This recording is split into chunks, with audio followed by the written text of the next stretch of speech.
हरे कृष्णा दंडवत प्रणाम। तो आज हम बहुत ही विशेष सत्र पर चर्चा करेंगे।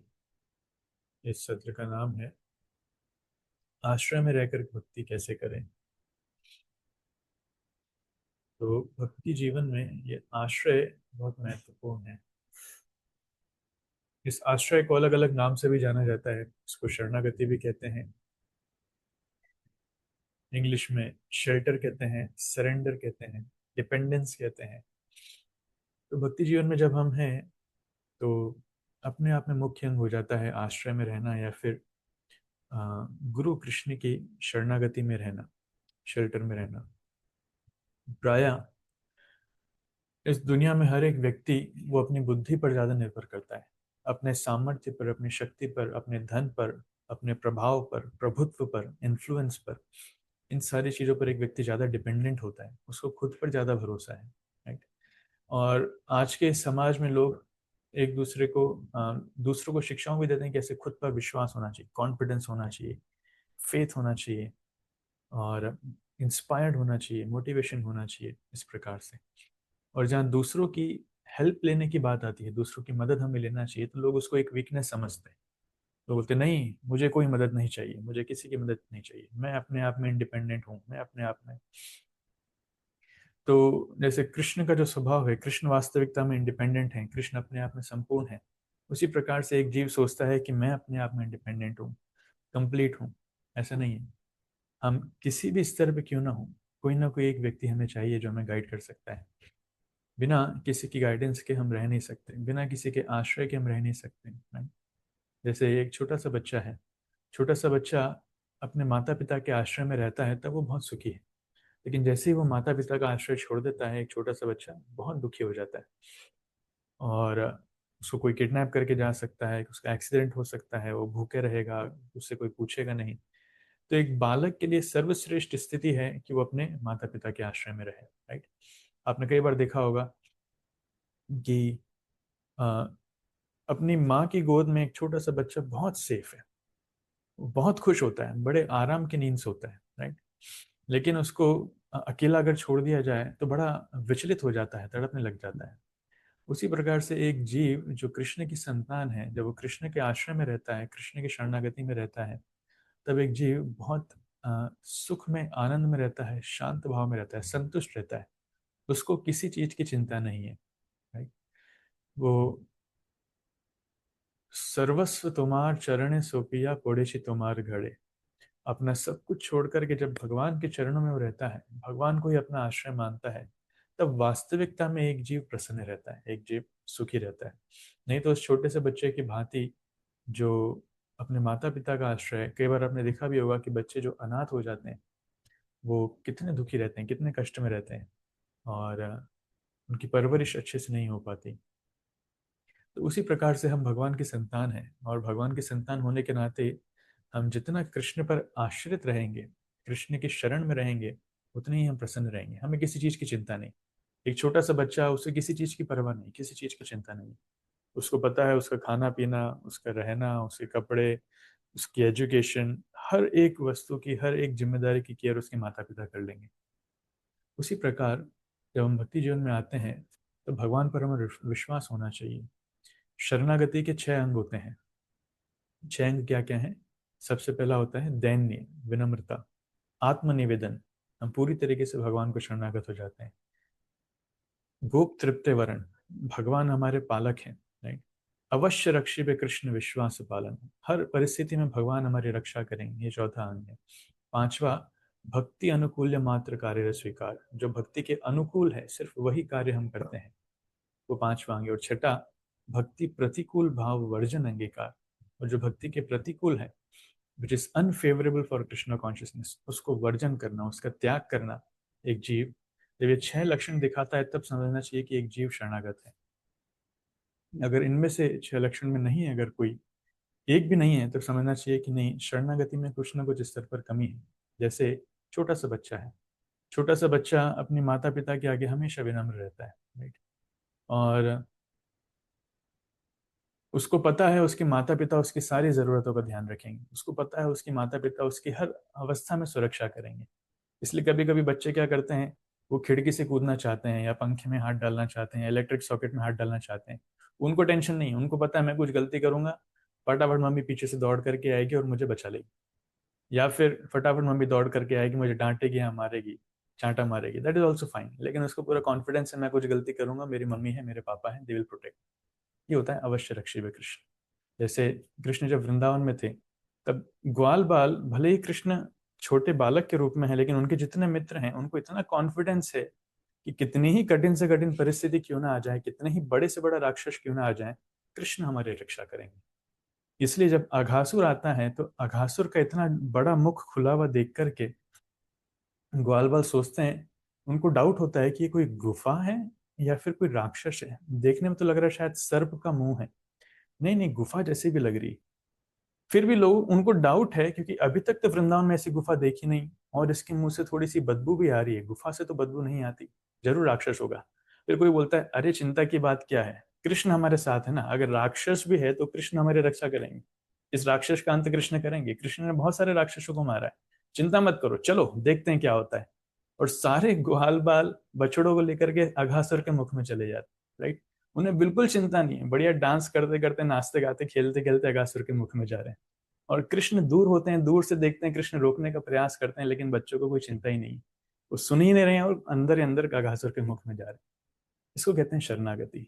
फिर कृष्ण सोच में पड़ जाते हैं कि इन बच्चों की रक्षा कैसे करूं, मेरे मित्रों की रक्षा कैसे करूं। फिर कृष्ण खुद अघासुर के मुख में जाते हैं और वहां जाकर के अघासुर को मारते हैं, बाद में बच्चों को और बछड़ों को बाहर निकालते हैं। वो बच्चे बछड़े वास्तविकता में अघासुर के जहर से मर चुके थे, लेकिन कृष्ण उनको पुनर्जीवित करते हैं। तो ये विश्वास एक जीव के अंदर जब आता है कि हाँ कृष्ण मेरी हर परिस्थिति में रक्षा करेंगे, इसको कहते हैं अवश्य रक्षी वे कृष्ण। विश्वास पालन। इस विश्वास के कारण एक भक्त कभी किसी परिस्थिति से डरता नहीं है। नारायण परा सर्वे न कुतश्चन बिभ्यति, स्वर्गापवर्क नरकेशु अपि तुल्यार्थ दर्शिना। एक भक्त के लिए हर परिस्थिति समान है, चाहे वो स्वर्ग में रहे चाहे वो नरक में रहे, उसके लिए दोनों ही समान है। क्यों? क्योंकि उसको विश्वास है कृष्ण मेरी रक्षा करेंगे। तो भक्ति में जब हम आगे बढ़ते हैं तो भक्ति में आगे बढ़ने का सबसे बड़ा लक्षण है कि हमें ये विश्वास कृष्ण पर बढ़ना चाहिए। कृष्ण पर हमारा विश्वास बढ़ना चाहिए, हमारे गुरु पर हमारा विश्वास बढ़ना चाहिए, वैष्णव पर विश्वास बढ़ना चाहिए, उनका आश्रय लेने का मनोभाव बढ़ना चाहिए, उनसे दूर नहीं जाना चाहिए, उनसे उनमें दोष नहीं देखना चाहिए, उनमें गलतियां नहीं देखना चाहिए, हमारा अहंकार नहीं बढ़ना चाहिए, बल्कि हमारी विनम्रता बढ़ना चाहिए और उनका आश्रय लेने का जो भाव है ये बढ़ना चाहिए। इसको कहते हैं शरणागति, इसको कहते हैं भक्ति में लक्षण, राइट। नहीं तो प्राय हर एक व्यक्ति जीवन के किसी ना किसी मोड़ पर ऐसी परिस्थिति में आता है जब वो समझ में आता है कि दुनिया में मेरी कोई मदद नहीं कर सकता। ना मेरा धन मेरी मदद कर सकता है, ना मेरे स्वजन मेरी मदद कर सकते हैं, ना पत्नी बच्चे, पति, माता पिता, ना मेरी इंश्योरेंस पॉलिसी, ना बैंक बैलेंस, ना सिक्योरिटी गार्ड, ना सीसीटीवी कैमरा, ना इतने कुत्ते मैंने पाल रखे हैं। दुनिया का कोई व्यक्ति, कोई वस्तु मेरी मदद नहीं कर सकता। हर एक व्यक्ति इस परिस्थिति में कभी ना कभी आता है। तब उसको याद आता है कि इस परिस्थिति में लोग बोलते भी हैं कि जिसका कोई नहीं उसका भगवान होता है, राइट। तो उस परिस्थिति में लोगों की भगवान की याद आती है, राइट, कि भगवान के हाथ में वो शक्ति है जहां से वो सबकी मदद कर सकते हैं। एक बहुत सुंदर उदाहरण इसमें आता है गजेंद्र का। गजेंद्र स्वर्ग में जो उपवन है वहां पर रहता था। बहुत ही शक्तिशाली हाथी था गजेंद्र, और उसका बहुत सुंदर परिवार भी था, उसकी पत्नियां थी, उसके बच्चे थे, और अपने पत्नी बच्चों के साथ बड़े ही आनंद में वो रहता था। और एकदम मद मस्त हाथी जैसा होता है वैसे वो चलता था, जंगलों से जाता था, पेड़ों को उखाड़ उखाड़ करके जाता था, और उसके सामने कोई जानवर टिक नहीं पाता था। सारे जानवर गजेंद्र को सुन करके, देख करके, उसकी आवाज सुन करके भाग जाते थे डर के मारे। ऐसे गजेंद्र जो है, वो एक दिन उसके मन में आया कि मुझे जाना चाहिए सरोवर में स्नान करने के लिए। और वो सरोवर में स्नान करने के लिए जाता है, और वहां पर सरोवर में अपने परिवार के साथ वो प्रवेश करता है, उसकी पत्नियां, उसके बच्चों के साथ प्रवेश करता है। और पानी देख करके हर एक व्यक्ति का, हर एक जीव का मन प्रलोभित हो जाता है, हर एक व्यक्ति उसमें थोड़ा खेलना चाहता है। पानी देख करके हर एक व्यक्ति के मन में खेलने की भावना आ जाती है, राइट। तो वो वहां पर पानी से खेलने लगते हैं, अपनी सूंड में पानी भर भर के जो है अपनी पत्नी के ऊपर उछालता है, बच्चों के ऊपर उछालते हैं, उसकी पत्नियां उसके बच्चे जो है गजेंद्र के ऊपर उछाल रहे हैं।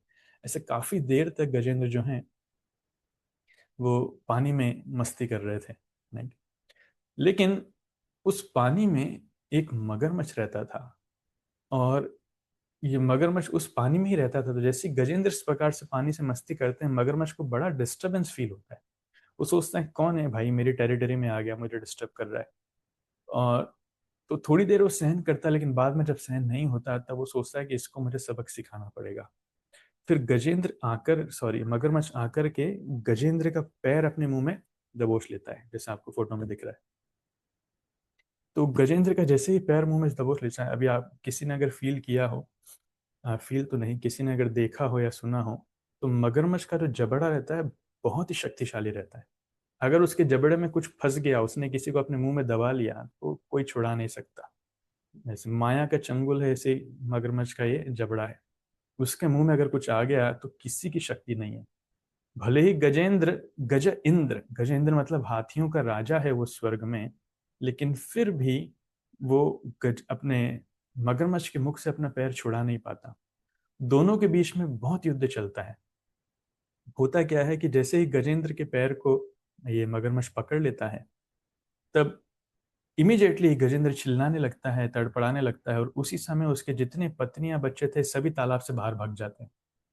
तालाब से बाहर भाग जाते हैं और बोलते हैं आ जाओ, बाहर आ जाओ, बाहर आ जाओ, अरे बाहर आइए, प्रयास कीजिए। गजेंद्र की परिस्थिति ही अलग है, वो वहां से निकल ही नहीं पा रहा है, वो बाहर जाकर के बुला रहे हैं। उसको मदद चाहिए, वो देखता है कि कोई आकर के मेरी मदद करे, मेरे पत्नी मेरे बच्चे आकर के मदद करें, कोई नहीं करता। मेरे मित्र आकर के मेरी मदद करें, कोई नहीं करता। अकेला ही वो इस ग्रह, अकेला ही इस मगरमच्छ से वो युद्ध कर रहा है। काफी लंबे समय तक युद्ध चलता है, लेकिन धीरे धीरे गजेंद्र की शक्ति कम होने लगती है। गजेंद्र जो है हाथी, वो जमीन का जानवर है, और मगरमच्छ पानी का जानवर है।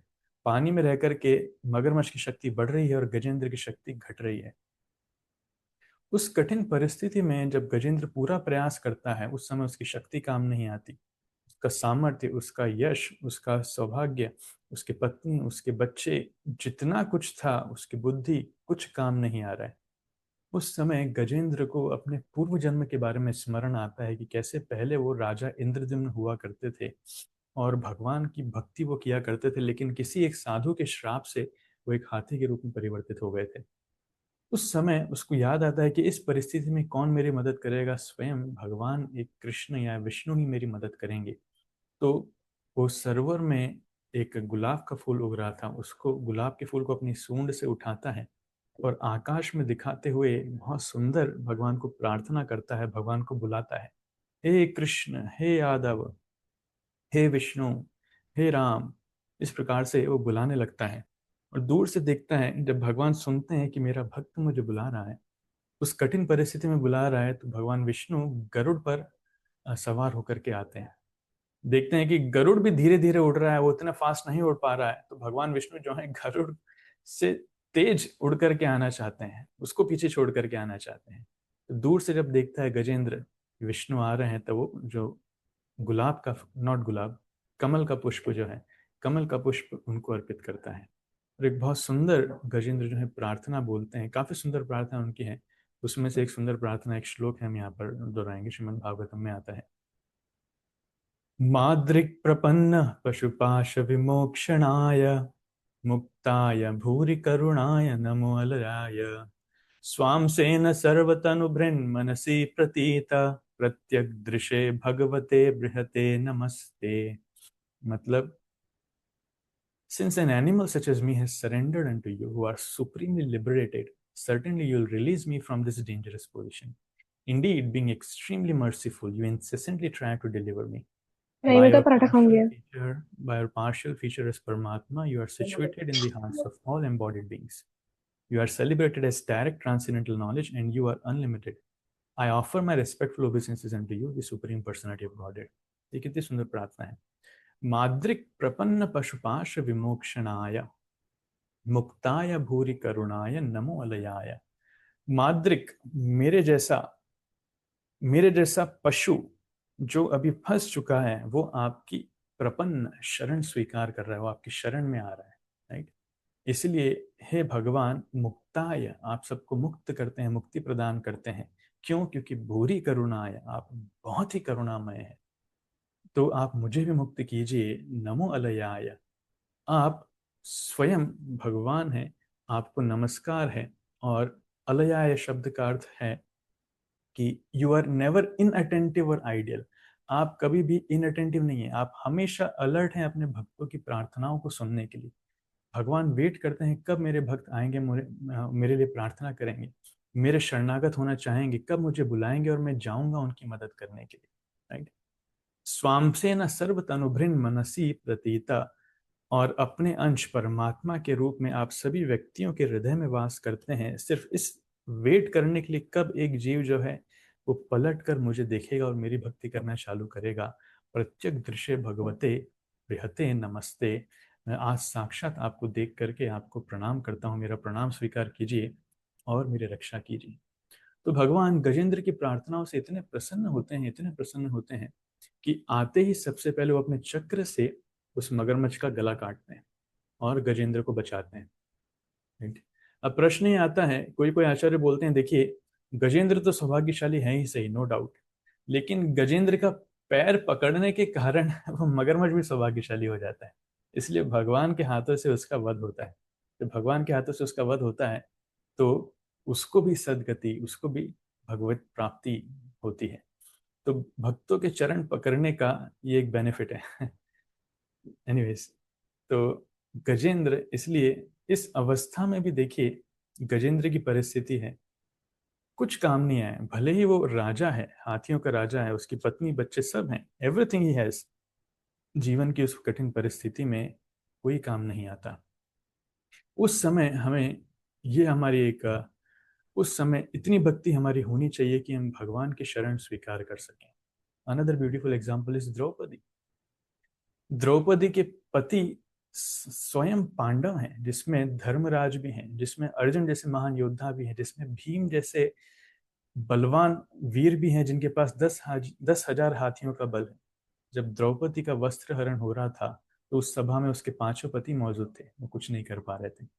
उस सभा में भीष्म पितामह मौजूद थे, वो कुछ नहीं कर पा रहे थे। उस सभा में द्रोणाचार्य मौजूद थे, वो कुछ नहीं कर पा रहे। उस सभा में धृतराष्ट्र मौजूद थे, कोई कुछ नहीं कर पा रहा था। जीवन के उस दर्दनाक परिस्थिति में जब अधर्म का इतना बड़ा कार्य हो रहा था, सारे लोग मिलकर के कुछ नहीं कर पा रहे थे, सिर झुका करके लोग वहां पर खड़े थे और सिर्फ देख रहे थे, राइट।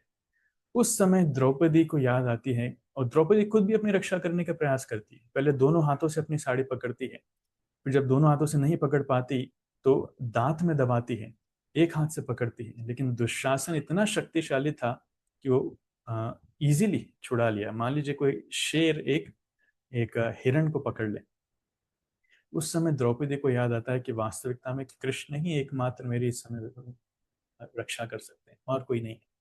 तो दोनों हाथों को उठा करके कृष्ण को शरणागत होती है। गोविंद दामोदर माधवेति, हे कृष्ण हे यादव हे सखेति, जानामि नाथम न च अन्यम, हे नाथ हे कृष्ण हे दामोदर, आपको छोड़ करके मुझे और कोई रक्षा करने वाला नहीं है, आपको छोड़ करके मैं और किसी को नहीं जानती। इस प्रकार जब पूरे हृदय से भगवान को प्रार्थना करती है, तब भगवान अदृश्य रूप में वहां प्रकट होते हैं और अनलिमिटेड साड़ी सप्लाई करना चालू करते हैं। दुशासन खींच खींच के परेशान हो जाता है, साड़ी का पहाड़ बन जाता है, लेकिन साड़ी खत्म नहीं होती। कुछ आचार्य कहते हैं भगवान ने साड़ी क्यों दी, क्योंकि द्रौपदी ने बहुत पहले भगवान की जब उंगली कटी थी तो अपनी साड़ी का छोटा सा टुकड़ा काट करके भगवान की उंगली पे बांधा था। तो उसके रेसिप्रोकेशन में भगवान ने साड़ी दी। ठीक है, वो भी एक कारण है, लेकिन साथ में द्रौपदी की शरणागति। So the point I want to mention is, मैं बोलना चाह रहा हूँ कि देखिए, हम भले ही कितने ही शक्तिशाली क्यों ना हो, भले ही हम राजा ही क्यों ना हो, कितना ही धन साम्राज्य हमारे पास हो, लोग कितना कुछ करना चाहते हैं, इतनी पढ़ाई करते हैं, इतनी मेहनत करते हैं, इतना जॉब करते हैं, बिजनेस करते हैं, किस लिए? पैसा कमाने के लिए, अच्छा घर बनाने के लिए, गाड़ी के लिए, अपने परिवार के लिए। माइंड यू, एक समय आएगा जब दुनिया का कुछ काम नहीं आएगा। स्पेशली हर किसी के जीवन में मृत्यु का समय तो आएगा ही सही, मृत्यु अवश्यम भावी आनी ही है, सबके जीवन में आनी है। उस समय कोई काम नहीं आएगा। महामूर्ख की स्टोरी याद कीजिए, जो मैंने आपको पिछले सत्र में बताई थी किसी में, कि पूरा जीवन हम जिसके लिए प्रयास करते रहे, एक सुई की नोक, एक सुई हम लेकर के नहीं जा पाएंगे। पूरा राज्य हमारे किसी काम नहीं आएगा, पूरी प्रजा, रानियां, कुछ काम नहीं आएगा, सिर्फ भगवान काम आएंगे। इसलिए हरिदास ठाकुर कहते हैं इस दुनिया में दो ही सत्य हैं, एक है भगवान का नाम और एक है जीव। एक जीव जब भगवान के नाम का आश्रय लेता है तब जाकर के मृत्यु की उस परीक्षा को वो पास कर पाएगा। नहीं तो जितना ही हम हमारा ध्यान इधर उधर भटकाएंगे, हम मृत्यु की परीक्षा में पास नहीं कर पाएंगे, भगवान का स्मरण उस समय नहीं आ पाएगा। और जब भगवान का स्मरण नहीं आ पाएगा तब मन में भय आएगा, इतना इतना तीव्र भय आएगा मृत्यु को देख करके कि एक व्यक्ति आ, वो डर के मारे अपने प्राण त्याग देता है, फिर उस समय उसकी अधोगति होती है। लेकिन भक्त लोग कभी डरते नहीं है, क्यों? क्योंकि भगवान को अपना आश्रय वो मानते हैं। हाँ, भगवान को आश्रय बनाते हैं कि भगवान ही एकमात्र परिस्थिति में हमारी रक्षा करेंगे। सर्वधर्मान परित्यज्य मामेकं शरणं व्रज, अहम त्वाम सर्व पापेभ्यो मोक्षयिष्यामि मा शुचः। तो जब हम वास्तविकता में भगवान के शरणागति होते हैं तब माँ शुचः, वो डर अपने आप खत्म होता है। राइट? जिसके हृदय में भी डर है, समझना चाहिए वास्तविकता में भगवान को शरणागत नहीं हो पाए अभी तक। राइट? शरणागति किसको कहते हैं? अनन्ययाश्चिन्तयन्तो माम ये जनाः पर्युपासते तेषां नित्याभियुक्तानां योगक्षेमं वहाम्यहम्। तो अनन्ययाश्चिन्तयन्तो माम, एक भक्त अनन्य भाव से भगवान का चिंतन करता है, और ये जना पर्युपासते, पूरी शरणागति को लेकर के मुझ पर पूरा शरणागत होता है। तेषाम नित्याभियुक्ता नाम, उस व्यक्ति के लिए मैं हमेशा योगक्षेमम वहां हम, जो उसके पास है उसकी सुरक्षा करता हूँ, जो उसके पास नहीं है वो उसको मैं प्रदान करता हूँ। ये सुरक्षा करना, प्रदान करना, ये भौतिक वस्तुओं के लिए भी हो सकता है, लेकिन मुख्यतः ये हमारी चेतना के लिए है, ये हमारी भक्ति के लिए है। जितनी भक्ति हमारी है भगवान उसकी सुरक्षा करेंगे, और समय आने पर भगवान हमें संपूर्ण भक्ति प्रदान करेंगे। जैसे गदे गजेंद्र को अपने आप पूर्व जीवन के बारे में स्मरण आ गया और भगवान की शरणागति उसने ली। उसी प्रकार से जब एक भक्त निष्ठावान तरीके से सिंसियरली भगवान की भक्ति करता है तो भगवान उसको शक्ति प्रदान करेंगे। नहीं तो भक्तों में अलग अलग स्तर हैं, कुछ मध्यम अधिकारी हैं, कुछ कनिष्ठ अधिकारी और कुछ उत्तम अधिकारी। जो कनिष्ठ अधिकारी हैं, जो नवीन भक्त हैं, जो नए भक्त हैं, वो भगवान से आकर्षित तो होते हैं, लेकिन भगवान की शरणागति सही मात्रा में समझते नहीं क्या होता है। वो भगवान की सेवा, भगवान के नाम से तो आकर्षित होते हैं, लेकिन विशेषकर भक्तों की शरणागति नहीं ले पाते हैं, भक्तों का महत्व नहीं जानते हैं। लेकिन जैसे ही भक्ति जीवन में प्रगति होती है, एक मध्यम अधिकारी के स्तर पर आता है, तो समझता है कि भगवान तो मेरे जीवन में महत्वपूर्ण है ही सही, लेकिन भगवान तक पहुंचने के लिए मुझे सबसे पहले भक्तों तक पहुंचना पड़ेगा। अगर मैं भक्तों तक पहुंचूंगा, भगवान के भक्तों तक उनको प्रसन्न करूंगा, तो उनके माध्यम से भगवान को मैं प्राप्त कर पाऊंगा, उनको प्रसन्न कर पाऊंगा। बिना भक्तों की कृपा के भगवान तक पहुंच पाना संभव नहीं है। इसलिए ईश्वरे तद अधीनेषु बालिशेषु द्विषत्सु च प्रेम मैत्री कृपा उपेक्षा या करोति स मध्यमा। मध्यम अधिकारी व्यक्ति भगवान से तो प्रेम करता है, लेकिन भक्तों से मित्रता करता है। साधारण व्यक्तियों के प्रति वो अपनी दया दिखाता है, ईर्ष्यालुओं को वो इग्नोर करता है। राइट? ये मध्यम अधिकारी है। और यही भक्ति जब उत्तम अधिकारी बनता है तो सभी को वो भगवान का भक्त देखता है, सभी को अपने से श्रेष्ठ देखता है, और सबकी सेवा करना चाहता है, सबकी प्रशंसा करना चाहता है। राइट? ये उसका लक्षण हो जाता है। इसलिए एक भक्त के जीवन में तीन सबसे महत्वपूर्ण पर्सनालिटीज होनी चाहिए, होती हैं। वो हैं, एक है आध्यात्मिक गुरु, स्पिरिचुअल मास्टर। दूसरे हैं भगवान, जो हमारे मंदिर में हमारे विग्रह हैं। और तीसरे हैं डिवोटीज। ये तीन व्यक्ति एक भक्ति के लिए सबसे महत्वपूर्ण पर्सनालिटीज एक भक्त के जीवन में होती हैं। हम स्टार्टिंग में जब प्रारंभ में आते हैं तो हम भगवान से तो हमारा संबंध बनाते हैं, भगवान के दर्शन करना, विग्रहों के दर्शन करना बड़ा अच्छा लगता है। लोग आते भी हैं दूर दूर से, जैसे मंदिर में दर्शनार्थी आते हैं तो भगवान के लिए फूल लेकर के आएंगे, फल लेकर के आएंगे। इट्स वेरी गुड, ऐसा ही होना चाहिए, पत्रम पुष्पम फलम तोयम। लेकिन आते हैं, भक्तों से बात नहीं करते हैं, भक्तों से ज़्यादा मिलते जुलते नहीं, उनकी सेवा करना तो दूर की बात है, सिर्फ आते हैं, भगवान को प्रणाम करते हैं, भगवान को फूल अर्पित करते हैं और फल देते हैं और चले जाते हैं। ये भी अच्छा है, बहुत अच्छा है। लेकिन इससे श्रेष्ठ है जब मंदिर हम आते हैं, भक्तों का संग लेना चाहिए, भगवान से प्रेम होना चाहिए, भगवान के लिए फल फूल लेकर के आना, ये तो अच्छी बात है, भगवान की सेवा करना है। लेकिन उससे ज़्यादा महत्वपूर्ण है भक्तों का संग लेना चाहिए, भक्तों से जिज्ञासा करना चाहिए। हमारे जीवन में जो चल रहा है वो परिस्थिति बताकर उनसे मार्गदर्शन लेना चाहिए, कैसे भक्ति जीवन में आगे बढ़ें। भक्तों की सेवा करना चाहिए, भक्तों को प्रणाम करना चाहिए, उनके सामने विनम्र होना चाहिए। तद्विद्धि प्रणिपातेन परिप्रश्नेन सेवया उपदेक्षन्ति ते ज्ञानम ज्ञानिनस्तत्त्वदर्शिनः। तो खुद कृष्ण कहते हैं प्रणिपातेन परिप्रश्नेन सेवया, प्रणाम करना, प्रश्न पूछना और सेवा करना, ये तीन कार्य एक भक्त के लिए होने चाहिए जो मंदिर में आकर के दूसरे भक्तों से करने चाहिए। विनम्रता पूर्वक उनको प्रणाम करना चाहिए, सम्मान करना चाहिए, उनसे प्रश्न पूछना चाहिए, उनकी सेवा करना चाहिए।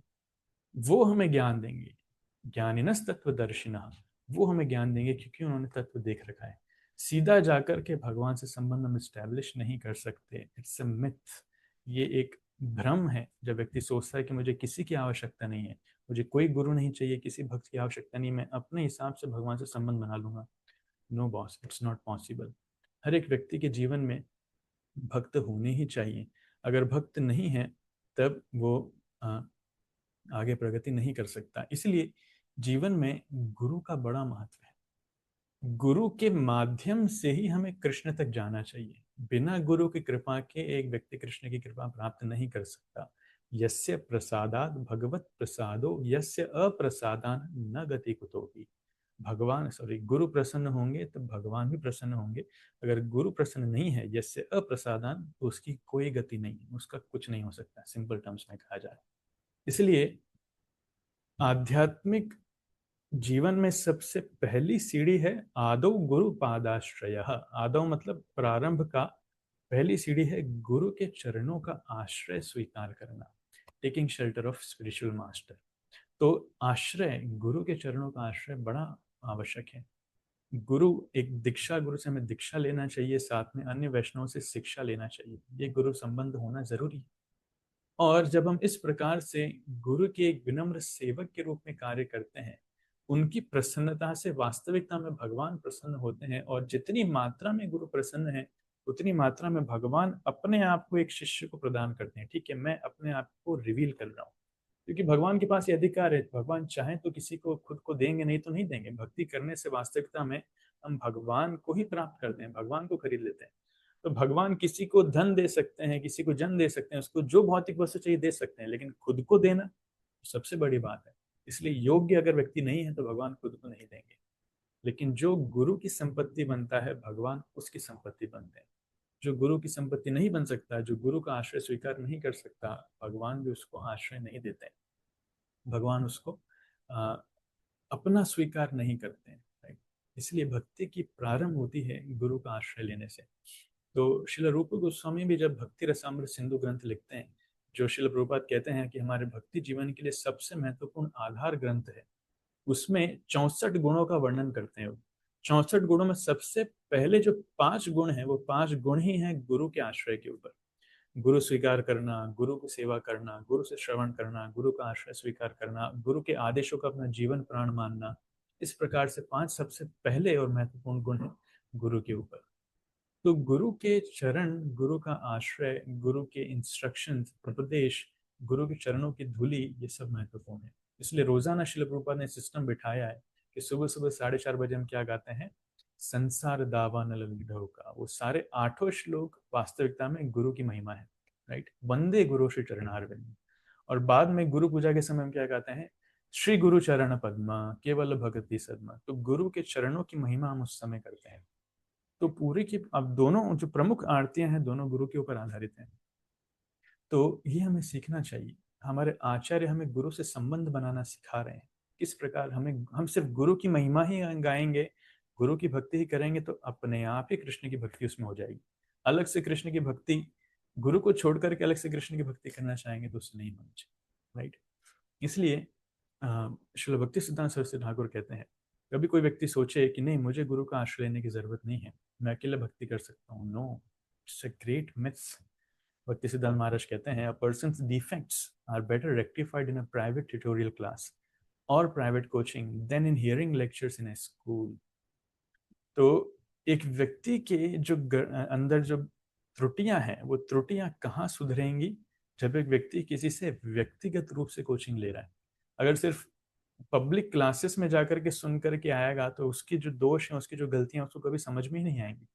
लेकिन एक व्यक्ति को जब हम स्वीकार करते हैं जो हमको जानता है, दिन हमें सुबह शाम देख रहा है, हम कैसे भक्ति कर रहे हैं, किस प्रकार से आगे बढ़ रहे हैं, तब हमें समझ में आता है, उसको समझ में आएगा कि हम कहाँ गलती कर रहे हैं। क्योंकि अधिकतर हमें हमारी गलतियां समझ में नहीं आती, किसी और को हमारी गलतियां बताना पड़ता है। इसलिए जब हम भक्ति में आगे बढ़ते हैं तब हमें स्टार्टिंग से लेकर के आखिरी तक हमेशा किसी न किसी के संरक्षण में रहना चाहिए, हमेशा किसी न किसी के आश्रय में, किसी न किसी के मार्गदर्शन में रहना चाहिए। इसलिए कभी कभी भक्त लोग, उनके मन में एक धारणा आती है कि प्रभु जी ठीक है, हम तो सिर्फ हम लेक्चर सुन रहे हैं ना प्रभु जी, हम भक्तों के लेक्चर सुन रहे हैं, हम गुरु के लेक्चर सुन रहे हैं, रिकॉर्डेड लेक्चर सुन रहे हैं, मंदिर जाने की जरूरत क्या है, पर्सनली उनसे मिलने की जरूरत क्या है, सेवा करने की जरूरत क्या है, हम लेक्चर सुनेंगे और हम भगवान की भक्ति करेंगे। नो, किसी न किसी भक्त से, स्पेशली गुरु से हमारा व्यक्तिगत संबंध होना चाहिए, ताकि हम जो गलतियां कर रहे हैं वो उसको देख पाए और उसको सुधार कर पाए। नहीं तो हम भक्ति करते जाएंगे, हमें पता ही नहीं चलेगा हम भक्ति में क्या गड़बड़ी कर रहे हैं, क्या समस्या हमारे भक्ति जीवन में हो रही है, और हम इस भ्रम में रहेंगे हम बहुत बड़े भक्त हैं। नहीं नहीं, इसलिए वैष्णव का आश्रय लेना बहुत जरूरी है। जितना हम वैष्णव का आश्रय लेते हैं वो हमें हर परिस्थिति में मदद कर सकते हैं।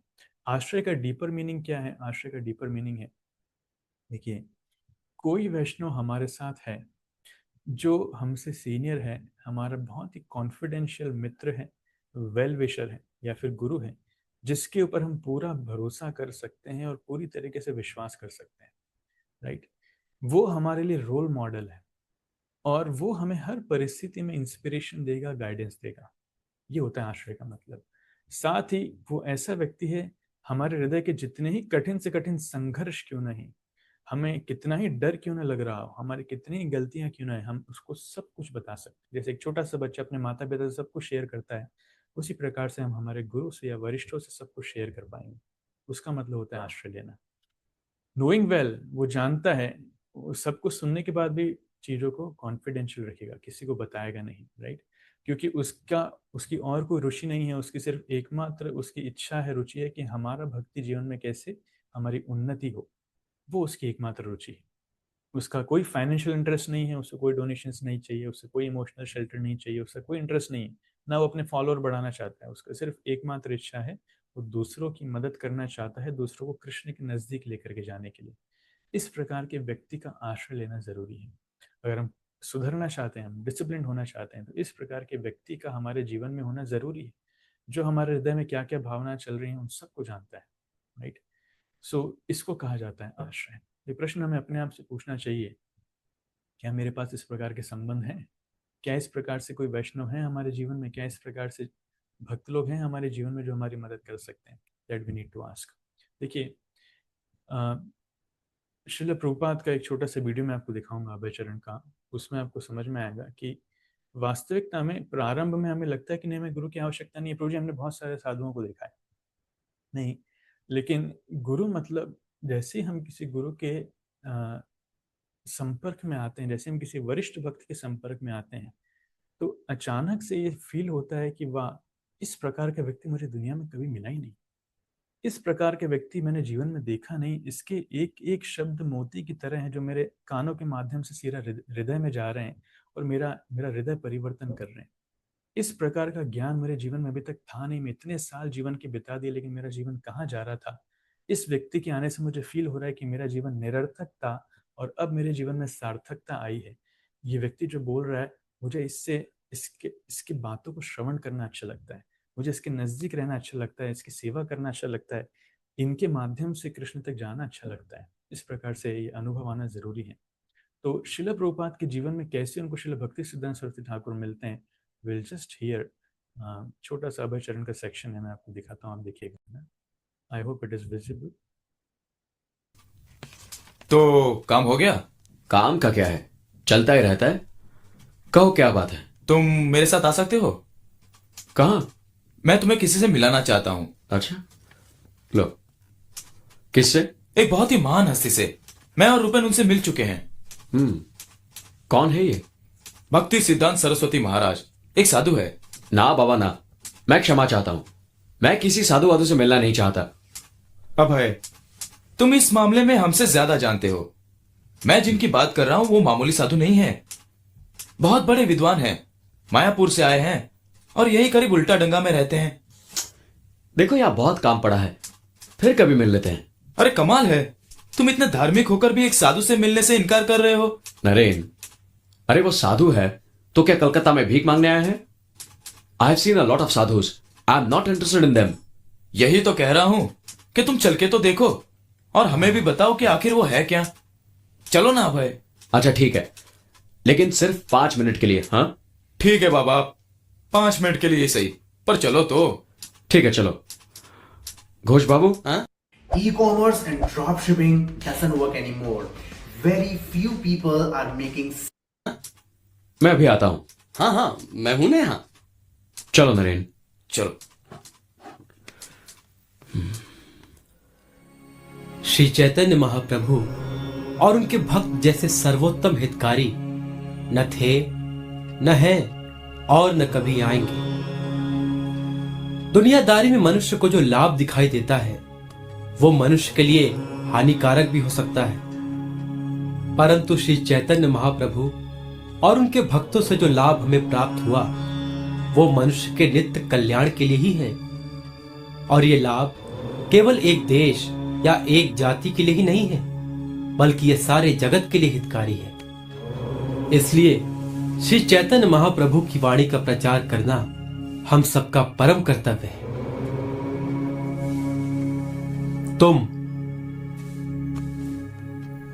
तुम पढ़े लिखे हो, तुम श्री चैतन्य महाप्रभु की वाणी का प्रचार क्यों नहीं करते? जी मैं? हाँ, तुम जाओ, दुनिया के कोने कोने में प्रचार करो, यही तुम्हारा परम कर्तव्य है। जी मैं क्षमा चाहता हूं, लेकिन आज के इस वातावरण में हमें सुनेगा कौन? जबकि देश का बच्चा, बूढ़ा, जवान, हर कोई देश को आजाद कराने में लगा हुआ है। तुम ठीक कहते हो, देश को स्वतंत्र कराना भी एक कर्तव्य है, किंतु ये परम कर्तव्य नहीं। तुम क्या समझते हो, अंग्रेजों से स्वतंत्रता पाकर तुम स्वतंत्र हो जाओगे? राज करने वाले बदल जाएंगे, किंतु राजनीति नहीं बदलेगी। मैं जिस स्वतंत्रता की बात कर रहा हूं वो राजनीतिक सीमाओं के बंधन से मुक्त है। इस भौतिक जगत की हर चीज अस्थाई है, केवल कृष्ण भक्ति ही नित्य सत्य है। मनुष्य का बनाया हुआ राजनीतिक नियम कभी भी मनुष्य के लिए लाभकारी नहीं हो सकता। ये वैदिक शास्त्र और गुरु शिष्य परंपरा का अभिनिर्णय है। और जब मनुष्य अपने नाशवान भौतिक शरीर और जन्मभूमि को ही पूज्य समझने लगता है, तब वो मिथ्या धारणा में खो जाता है। और इस संसार का हर नेता उसे इस मिथ्या धारणा से बाहर आने ही नहीं देता। मनुष्य तो क्या, हर जीव का स्वरूप केवल नित्य कृष्णदास का है। इसलिए मनुष्य का परम कर्तव्य है कि वो इस बात को समझे और औरों को समझाए। कृष्ण भक्ति को भारतीय राजनीतिक परिवर्तन के लिए प्रतीक्षा की आवश्यकता नहीं। कृष्ण भक्ति का प्रचार इतना आवश्यक है कि यह किसी के लिए रुक नहीं सकता। इसलिए तुम्हारे जैसे पढ़े लिखे युवक को इस बात को समझना और औरों को समझाना बहुत ही आवश्यक है। अच्छा, अब इस सभा को हम यही समाप्त करते हैं। हरे कृष्ण। अब आप लोग मेरे साथ बोलिए, हरे कृष्ण कृष्ण कृष्ण हरे हरे, हरे कृष्ण कृष्ण कृष्ण हरे हरे, हरे राम राम राम हरे हरे। हरे राम राम हरे हरे।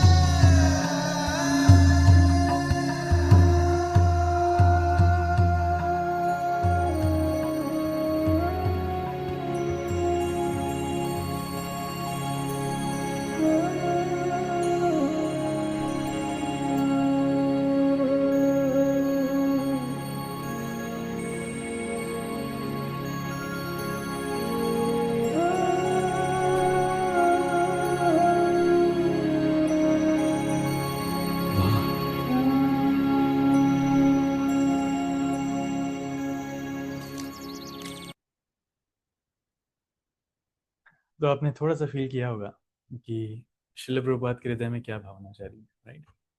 ये होता है। प्रारंभ में शिल प्रभुपाद ने बहुत सारे साधुओं को देखा, उन्होंने कहा नहीं मैं नहीं देखना चाहता, मैं जानता हूँ सारे साधुओं को, सब पाखंडी हैं, धोखेबाज हैं। लेकिन भक्ति सिद्धांत महाराज कुछ अलग थे। जस्ट बिकॉज बहुत सारे साधु धोखेबाज हैं इसका मतलब नहीं कि सारे ही साधु धोखेबाज हैं।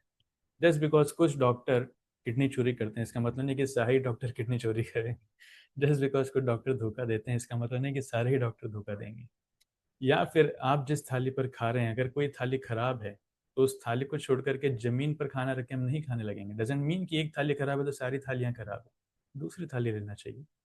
उसी प्रकार से किसी साधु से हम मिले हैं, हमारा हृदय परिवर्तित नहीं हुआ, हमने देखा है कि व्यक्ति वो साधु के गुण उसमें नहीं है, इसका मतलब ये नहीं कि दुनिया में साधु खत्म हो चुके। तो ऐसा साधु जिसको देख करके, जिसका संग प्राप्त करके, जिसको श्रवण करके हमारे हृदय में ऐसी भावना है कि वाह यही असली साधु है, इसको सुनकर के देखिए कैसे भक्ति सिद्धांत महाराज ने श्रील प्रभुपाद को संशोधन किया। प्रभुपाद को देख करके पहचान गए कि ये व्यक्ति प्रचार कर सकता है और पहली मीटिंग में आदेश दिया। और प्रभुपाद ने बोला भी सही कि आज के युग में सब लोग स्वतंत्रता के पीछे हैं, कौन हमारी बात सुनेगा। तब उन्होंने पॉलिटिक्स को पीछे कर दिया, स्वतंत्रता के, देश की स्वतंत्रता को पीछे कर दिया। नहीं, राजनीति करने वाले बदल जाएंगे लेकिन राजनीति नहीं बदलेगी। देश की स्वतंत्रता से एक जीव स्वतंत्र नहीं होता। वास्तविक स्वतंत्रता है कृष्ण की भक्ति करना। जब एक जीव भक्ति करना सीखता है, इस भौतिक बंधन से, इस भौतिक शरीर से मुक्त होता है, वो वास्तविक स्वतंत्रता है, राइट। तो ऐसे साधु जिनके जीवन में वो सिर्फ कृष्ण से ही आसक्त हैं, भौतिक जगत का धन संपत्ति स्त्री नाती संबंधी कोई उन पर आकर्षण नहीं बिठा सकता, ऐसे साधु अपने जीवन में होना सबसे बड़ी संपत्ति है। और ऐसे साधुओं से प्रेम करना, ऐसे साधुओं को अपना जीवन देना, ये और बड़ी महान उपलब्धि है। इसलिए बहुत सुंदर श्लोक आता है श्रीमद् भागवतम में जिसमें कहते हैं प्रसंगमजरम पाशम आत्मनः कवयो विदु स एव साधु सुकृतो मोक्ष द्वारम अपावृतम। एक व्यक्ति आसक्त है इस भौतिक जीवन में, बहुत सारे लोगों से आसक्त है, वस्तुओं से आसक्त है। प्रसंगम, प्रकृष्ट रूपेण संगम इसको कहते हैं, एक्सेसिव अटैचमेंट।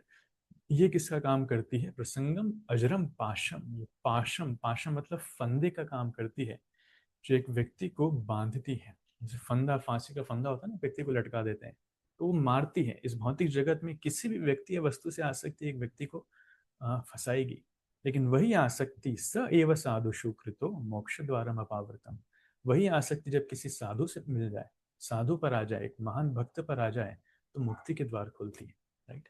तो हर एक व्यक्ति के जीवन में ऐसे साधु होना चाहिए। उसी प्रकार से श्रील प्रभुपाद जी जब अमेरिका गए, तब जो अमेरिका के लोग थे वो नव युवक, जिनको उनका धन संपत्ति आकर्षित नहीं कर पाई, जो उनके माता पिता बड़ा साम्राज्य आकर्षित नहीं कर पाया, श्रील प्रभुपाद 70 साल के बूढ़े व्यक्ति ने उनको आकर्षित कर दिया। श्रील प्रभुपाद जो उनका हृदय एकदम से निर्मल है, जो कृष्ण पर पूरी तरीके से आसक्त हैं, आश्रित हैं, श्रील प्रभुपाद के शुद्ध कृष्ण भक्ति को देख करके, उनके शुद्ध चेतना को देख करके, शुद्ध हृदय को देख करके, ऐसे हजारों हजारों युवक युवतियां जो अपने माता पिता को अपना जीवन नहीं दे पाए, उन लोगों ने श्रील प्रभुपाद को अपना जीवन दे दिया। और अभी तक वो श्रील प्रभुपाद की सेवा कर रहे हैं। प्रभुपाद को गए हुए 50-55 वर्ष से ज्यादा हो चुके हैं, अभी तक श्रील प्रभुपाद की निष्ठावान तरीके से सेवा करते हैं। अभी तक हम उनसे मिलते हैं, उसमें कोई पूछे कि प्रभु जी या महाराज जी आपके श्रील प्रभुपाद के साथ संस्मरण बताइए, तो इतने खुशी खुशी आनंद के साथ बताते हैं कि मेरा सौभाग्य था, प्रभुपाद ने मुझे उस समय डांटा था, मेरा सौभाग्य था, प्रभुपाद ने मुझे ये आदेश दिया, प्रभुपाद ने लेटर में ये लिखा, प्रभुपाद इस तरीके से मुझसे बात करते थे, इस तरीके से हाव भाव दिया था, ओ प्रभुपाद ने मुझे देखा था। प्रभुपाद प्रभुपाद प्रभुपाद, दिन भर प्रभुपाद। प्रभुपाद के एक आदेश पर उन्होंने अपना जीवन प्रभुपाद को दे दिया। प्रभुपाद के एक आदेश पर वो एक देश छोड़ करके दूसरे देश छोड़ आ गए। वो क्या क्या लोगों ने नहीं किया, हजारों लोग। ये महान भक्त लोग अभी भी उपलब्ध हैं, बहुत सारे चले गए लेकिन कुछ लोग अभी भी उपलब्ध हैं जो प्रभुपाद के आदेश पर। तो कहने का तात्पर्य है कि जो आकर्षण श्रील प्रभुपाद को भक्ति सिद्धांत महाराज को देखने से हुआ था, वही आकर्षण इन हजारों हजारों लोगों को प्रभुपाद को देखने से हुआ, और इन्होंने प्रभुपाद के चरणों में अपना जीवन समर्पित किया। तो देखिए लोग कितने धन्य हैं। और वही आकर्षण जब हम लोग इनको देखते हैं तो हमारे हृदय में होता है कि ये कितने महान है, हमारे गुरु, हमारे आचार्य कितने महान है कि उन्होंने प्रभुपाद को पूरा जीवन अपना समर्पित कर दिया। 100% लाइफ दे हैव सरेंडर्ड। इतने कठिन परिस्थिति में उन्होंने अपनी भक्ति करी है, कितना संघर्ष करते हुए उन्होंने भक्ति करी है। जब उनका जीवन चरित्र सुनते हैं तो इतना आकर्षण होता है। तो ये आकर्षण होना किसी वैष्णव के लिए बड़ा जरूरी है। जब तक जीवन में इस प्रकार का आकर्षण नहीं होता तब तक वो आश्रय नहीं आ सकता, आर्टिफिशियली सरेंडर नहीं आता है। Surrender is a natural process which should come naturally. जब तक हम भक्तों से मिलेंगे नहीं, भक्तों के पास नहीं जाएंगे, भक्तों से सुनेंगे नहीं, उनकी सेवा नहीं करेंगे, आकर्षण होगा कैसे? इसलिए आकर्षण के लिए जरूरी है भक्तों के पास जाना, उनसे सुनना। हम दूर रह करके श्रवण करते रहेंगे तो आकर्षण नहीं होगा। इसलिए एज एन एक्सरसाइज मैं आपको कुछ प्रश्न पूछता हूँ which will help you think और पॉन्डर, जो आपको सोचने विचारने में मजबूर करेंगे कि क्या वाकई में मैं शरणागत हूँ कि नहीं। राइट, तो इन प्रश्नों का जवाब आपको मुझे नहीं देना है, आपको खुद को ही देना है। खुद को विचार करना है कि हमें कई बार लग सकता है कि हम वास्तविकता में शरणागत हैं, लेकिन शरणागति किसको कहते हैं, इन प्रश्नों के माध्यम से समझ में आएगी। Right, first, do I truly feel I have no independent shelter apart from Krishna और गुरु? क्या मैं वास्तविकता में सोचता हूँ कि गुरु और कृष्ण को छोड़ करके मेरी कोई कोई आश्रय नहीं है, मेरी कोई अथॉरिटी नहीं, मेरा कोई शेल्टर नहीं है, सिर्फ कृष्ण और गुरु ही मेरे एकमात्र शेल्टर हैं? या फिर अभी भी हम किसी पर, हाँ ठीक है कृष्ण गुरु तो है ही सही, लेकिन हम किसी न किसी पर आश्रित हैं। So when I am confused और fearful, whom do I instinctively turn to first? जब मैं कंफ्यूज होता हूँ या डर होता है तो सबसे पहले कहाँ मुड़ता हूँ? मेरे मन की तरफ, लोगों की तरफ, मेरी बुद्धि की तरफ, कृष्ण और गुरु की तरफ? जीवन की कठिन परिस्थिति में मैं किसका सहारा लेना चाहता हूँ? उससे पता चलता है कि मैं गुरु और कृष्ण को आश्रित हूँ कि नहीं। When do I feel secure only when they are pleased or when things are in my control? जब चीजें मेरे हिसाब से चलती हैं तब मैं खुश होता हूँ, मुझे सिक्योरिटी मिलती है, या जब वास्तविकता में गुरु और कृष्ण प्रसन्न है, then I feel happy, then I feel secure? क्यों? देखिए सिंपल से कंसेप्ट है, if no one is our authority, our mind becomes our authority. अगर जीवन में हमारी कोई अथॉरिटी नहीं है, कोई ऐसा व्यक्ति नहीं है जो हमारा शासन कर पाए, जो हमारे ऊपर है, जिसको मान पाए, तो वास्तविकता में हमारा मन है वो हमारी अथॉरिटी बन जाता है। तो हर एक व्यक्ति किसी न किसी के निर्देशों के अनुसार तो चलेगा। अगर गुरु कृष्ण के निर्देशानुसार नहीं चलेगा तो अपने मन के निर्देशानुसार चलेगा, अपने मन का सेवक बनेगा, माया का सेवक बनेगा। तो हमें किसका सेवक बनना है ये हमें देखना चाहिए। कृष्ण का सेवक बनना चाहते हैं कि माया के सेवक बनना चाहते हैं? Second, do I accept Krishna's will even when it is painful और नॉट व्हाट आई एक्सपेक्टेड? क्या हर परिस्थिति में भगवान की इच्छा को मैं स्वीकार करता हूँ, यद्यपि वो कितनी ही कष्टदायक क्यों ना हो या फिर मैंने उसकी आशा न की हो?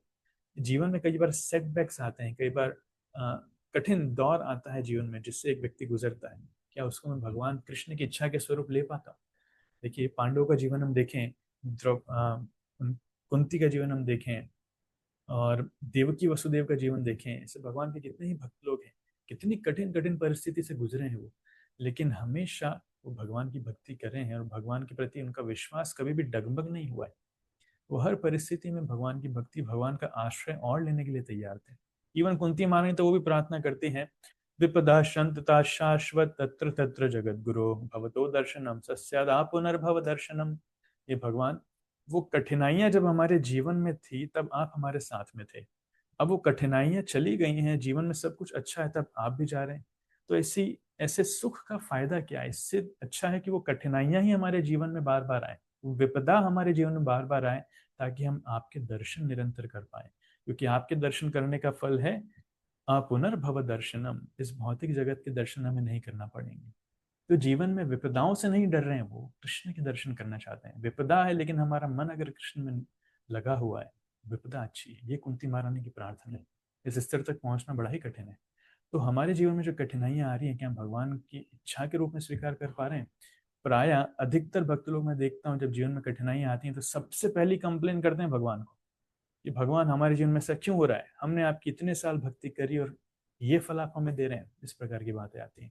राइट, तो इससे पता चलता है कि वाकई में हम भगवान के शरणागत हैं कि नहीं। Question third, do I depend on Krishna's mercy more than my ability, intelligence और प्लान्स?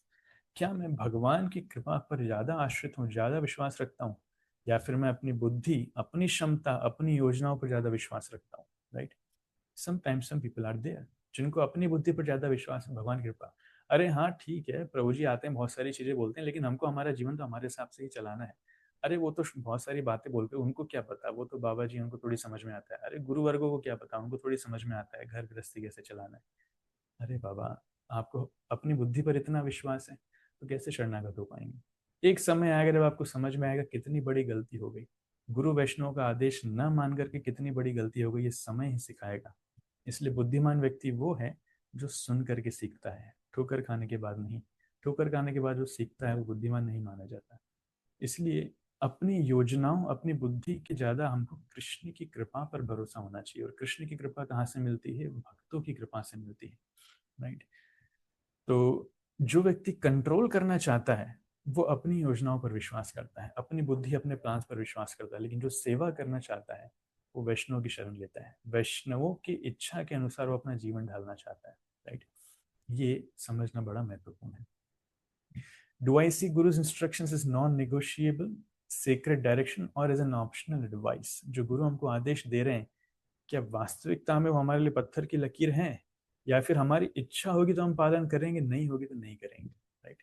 ये हमें दर्शाता है कि हमारा वास्तविक मनोभाव क्या है। कुछ लोग हैं जिनको जो इच्छा होती है सिर्फ वही उपदेश पालन करते हैं, लेकिन जो इच्छा होगी वो नहीं करेंगे। ऐसा नहीं होना चाहिए। गुरु के आदेश एक जीवन, एक जीव के लिए, एक शिष्य के लिए जीवन और प्राण के रूप में है। देखिए, श्रील भक्ति सिद्धांत सरस्वती ठाकुर ने श्रील प्रभुपाद को 2 आदेश दिए थे कि जब भी आपको पैसा मिले आप पुस्तकें छापना, और दूसरा अंग्रेजी भाषा में विदेश में जाकर के इसका प्रचार करो। तो श्रील प्रभुपाद ने इन 2 आदेशों को लेकर ही अपना पूरा जीवन निकाल दिया। भारत में भी उन्होंने प्रचार करने का प्रयास किया, फिर बाद में विदेश गए। जब विदेश जा रहे थे उनको बिल्कुल भरोसा नहीं था कि आदेश, उनको बिल्कुल पता नहीं था कि आदेश पूरा होगा। वो सिर्फ गुरु का आदेश पालन करने के लिए गए थे। बोले अगर मरना ही है तो गुरु का आदेश पालन करते करते हम विदेश में मरेंगे, भारत में नहीं मरेंगे। नहीं तो यहाँ पर मैंने प्रयास किया, यहाँ पर हो नहीं रहा है। इसलिए हम देखते हैं कि प्रभुपाद की इस गुरु निष्ठा के कारण एक आदेश प्रचार करने के लिए उन्होंने इस दुनिया की सबसे बड़ी संस्था बना दी, इस्कॉन, जो आज पूरी दुनिया में कृष्ण भक्ति का प्रचार कर रही है। और दूसरा आदेश पुस्तकें छापने के लिए उन्हें दुनिया का सबसे बड़ा रिलीजियस बुक्स पब्लिशर बना दिया, भक्ति वेदांत बुक ट्रस्ट, जो पूरी दुनिया में सबसे ज्यादा आध्यात्मिक पुस्तकें छाप रहा है। ये श्रील प्रभुपाद का योगदान है।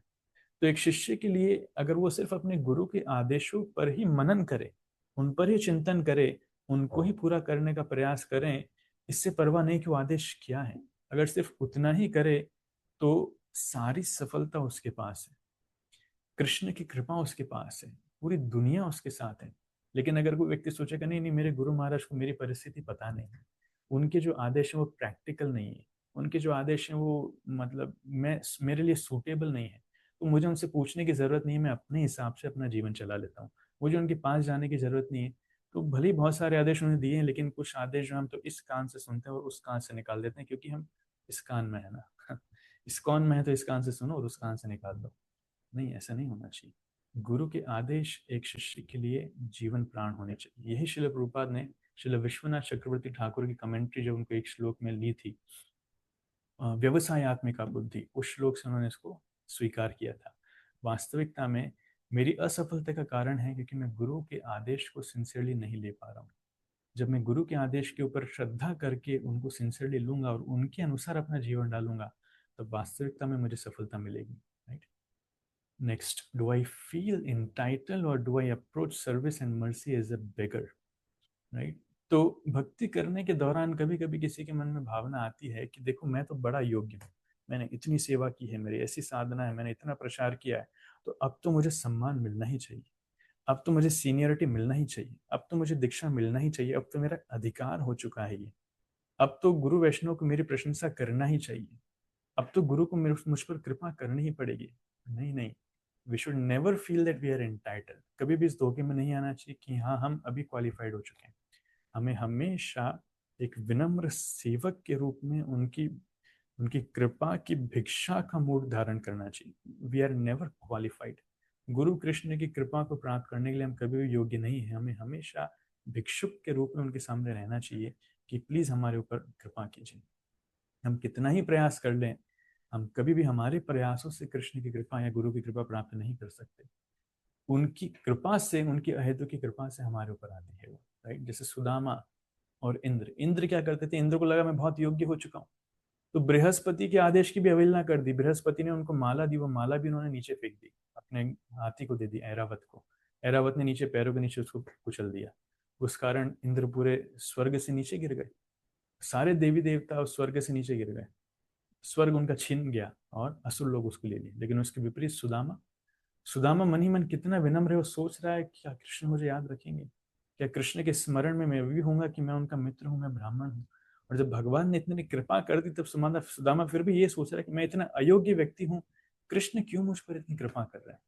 दिस इज ह्यूमिलिटी, ये इसको कहते हैं विनम्रता। Right? Do I hold anything back from Krishna, habit, N ambition और एन अटैचमेंट? क्या भगवान से मैं कुछ छुपाता हूँ? मेरे जीवन में ऐसी कुछ आदतें हैं, मेरे जीवन में ऐसे कुछ लक्ष्य हैं, मेरे जीवन में ऐसी कुछ आसक्तियां हैं जो कृष्ण को या गुरु को मैं नहीं बताना चाहता। जब गुरु पूछते हैं, प्रभु जी सब ठीक चल रहा है? हाँ गुरु महाराज सब ठीक चल रहा है। 16 माला ठीक चल रही है? अरे एकदम बिंदास 16 माला चल रही है। चल कितनी रही है? कभी 12, कभी 11, कभी 10, तो हम बता नहीं पाते। 4 नियम ठीक से पालन चल रहे हैं? हाँ अरे एकदम प्रभु जी बिल्कुल ठीक से पालन चल रहे हैं। प्याज लहसुन तो नहीं खा रहे हो? नहीं नहीं हम नहीं खा रहे हैं। और मन ही मन सोच रहे हैं अब मैं इनको कैसे बताऊं, मैं घर पे तो नहीं खाता हूँ लेकिन जब बाद में बाहर शादियों में जाता हूँ तब मैं खा लेता हूँ, बाहर में किसी की बर्थडे पार्टीज में जाता हूँ तब खा लेता हूँ। तो हम हमारी आदतों को छुपा करके रखते हैं।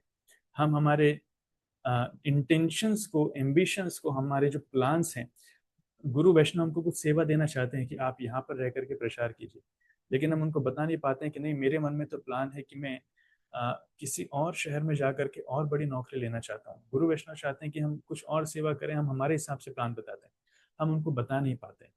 एक लास्ट मोमेंट पर आकर के बोलेंगे कि आप क्षमा कीजिए गुरु महाराज, लेकिन एक्चुअली ऐसी कठिन परिस्थिति मेरे जीवन में आ गई कि मुझे इस प्रकार का जॉब लेना ही पड़ेगा।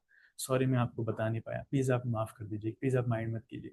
So we take Guru and Krishna very lightly, हम उनको बहुत लाइटली ले लेते हैं कि हम जैसा करेंगे, हम जैसा चाहते हैं वैसा करते जाएंगे और इनसे तो हम माफी मांग लेंगे, ये तो बेचारे सरल हैं, विनम्र है, ये तो हम कुछ भी करेंगे हमें माफ कर ही देंगे। हम माफ कर देंगे लेकिन कृष्ण की कृपा नहीं मिलेगी, गुरु की कृपा नहीं मिलेगी। भक्त लोग विनम्र हैं लेकिन भक्त लोग मूर्ख नहीं है, ये बात ध्यान रखिएगा। भगवान सब देखते हैं, भक्त लोग भी सब जानते हैं, हमारे एक एक एक्शंस को वो जानते हैं, सारी खबर उनको मिलती है, सारी पता रहती है, सारे इंटेंशंस। हो सकता है हमारे मुख पर वो बड़ा हंसमुख चेहरा लेकर के आए लेकिन उनको पता है कौन धोखा दे रहा है, उनको पता है कौन, क्योंकि अल्टीमेटली नुकसान हमारा है ना। अगर हम धोखा देंगे तो नुकसान हमारा है, भक्तों का क्या बिगड़ना है, गुरु का क्या बिगड़ना है? राइट? इसलिए do not hide anything, do not hold back any ambition, attachment और हैबिट्स। सब कुछ हमारे एक गुरु के सामने हमें पूरी तरीके से निस्वार्थ भाव से शरणागत होना चाहिए, तब जाकर के हम उनकी कृपा आकर्षित कर पाएंगे। जैसे डॉक्टर है, डॉक्टर के सामने जब तक अपना रोग खुल करके बताएंगे नहीं, डॉक्टर इलाज प्रॉपरली कर नहीं पाएगा।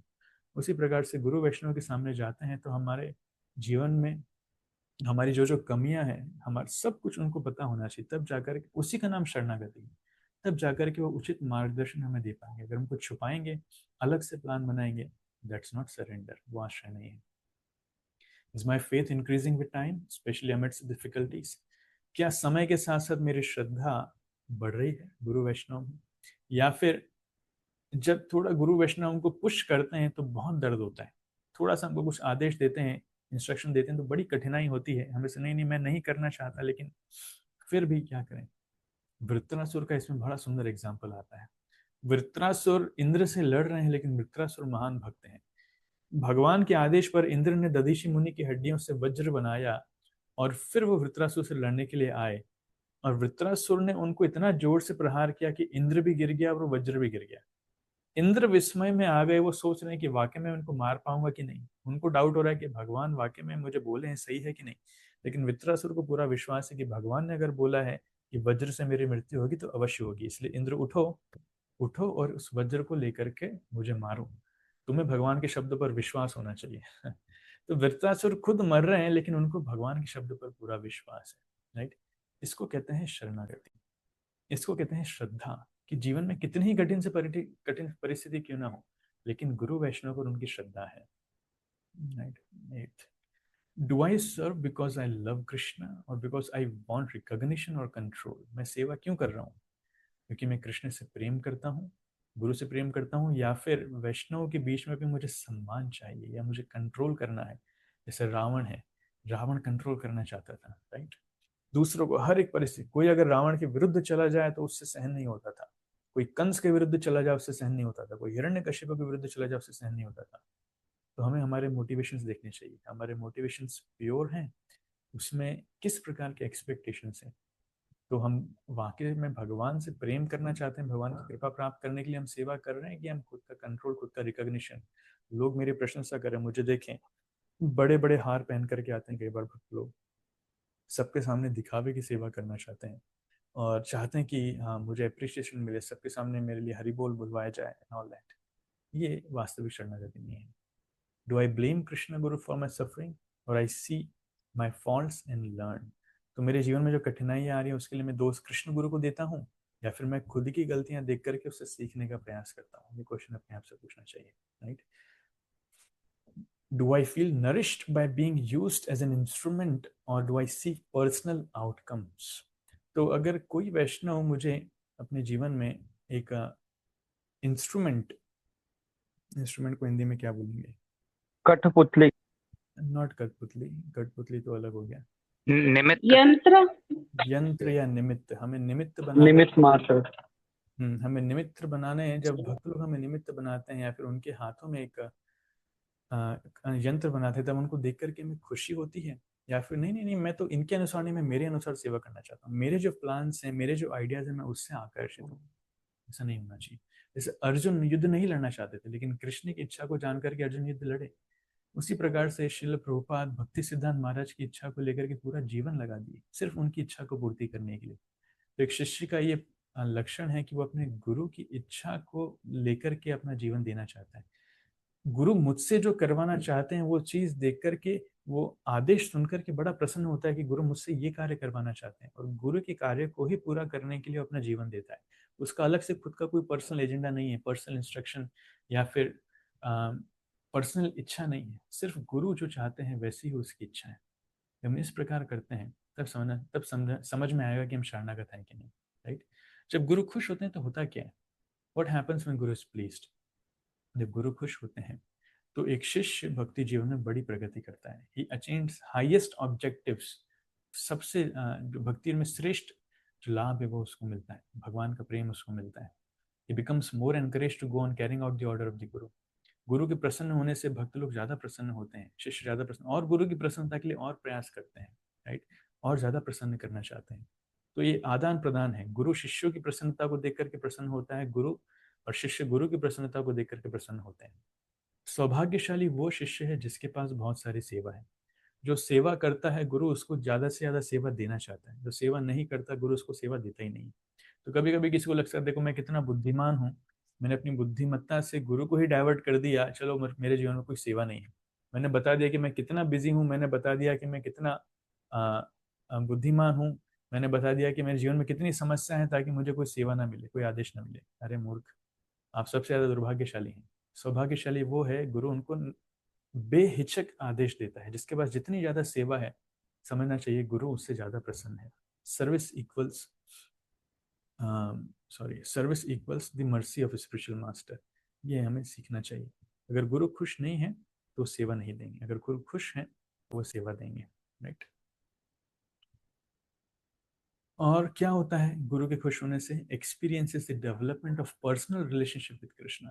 कृष्ण से व्यक्तिगत संबंध बनता है और भक्त लोग उसको अनुभव कर पाते हैं। अचानक से जब गुरु खुश होंगे तो आप देखेंगे हरिनाम में भी रुचि बढ़ेगी, हरि कथा में भी रुचि बढ़ेगी, भगवान के विग्रहों में रुचि बढ़ेगी, भगवान की सेवा करने के लिए और रुचि बढ़ेगी। अपने आप होता है। Welcome to depend on Krishna, भगवान पर आश्रित होगा। Comes to consider Krishna himself is Krishna's property, अपने आप को कृष्ण की संपत्ति मानने लगेगा। Accepts favourable items and reject unfavourable items, हमने ऑलरेडी चर्चा की है। Being freed from all desires and including liberation, वो सारी इच्छाओं से मुक्त हो जाएगा। भौतिक इच्छाएं अपने आप हृदय से चली जाएंगी, यहाँ तक कि मुक्ति की इच्छा भी चली जाएगी। courageously faces tests sent by Krishna. Such tests make bond between Krishna and devotee purer and tighter. वो निडरता से भगवान के द्वारा दिए गए जितनी परीक्षाएं उन सबको झेलेगा, सामना करेगा। जैसे यहाँ पर फोटो में आपको दिख रहा है कि प्रहलाद महाराज को पहाड़ से नीचे फेंका जा रहा है, तो प्रहलाद महाराज डरे नहीं है। उनको भगवान पर पूरा भरोसा है। भले अगर पहाड़ से गिरकर ही मुझे मरना है तो मरने के लिए तैयार हूँ, लेकिन नीचे भगवान कैच कर रहे हैं उसको। बड़े आश्चर्य की बात है। तो प्रहलाद महाराज का उदाहरण अपने आप में एक बहुत ही अद्भुत उदाहरण है। उनकी कितना विश्वास है भगवान पर। उनके पिताजी ने कितनी ही कठिनाइयों से उनको गुजारा, कितनी बार मारने का प्रयास किया, लेकिन प्रहलाद महाराज का विश्वास डरा हिला नहीं। इसलिए उनके मन में कोई डर नहीं है। आप भले सांप से कटवा दो, हाथी के नीचे कुचलवा दो, पहाड़ से फेंक दो, पानी में डुबा दो, जो करना है कर दो, वो डरते नहीं किसी परिस्थिति से। As a part of his exclusive attachment to Krishna, he sees Krishna in all living entities. स्थावर जंगम देखे ना देखे तार मूर्ति, सर्वत्र हो निज इष्ट देवर स्फूर्ति। तो एक जीव को हर जगह कृष्ण के दर्शन ही होने लगते हैं। ये भक्ति में उन्नति का फल है, ये गुरु की कृपा प्राप्त करने का फल है। Realizing that everyone is related to Krishna, he works to help revive the original Krishna consciousness in the hearts of those covered by forgetfulness. Right?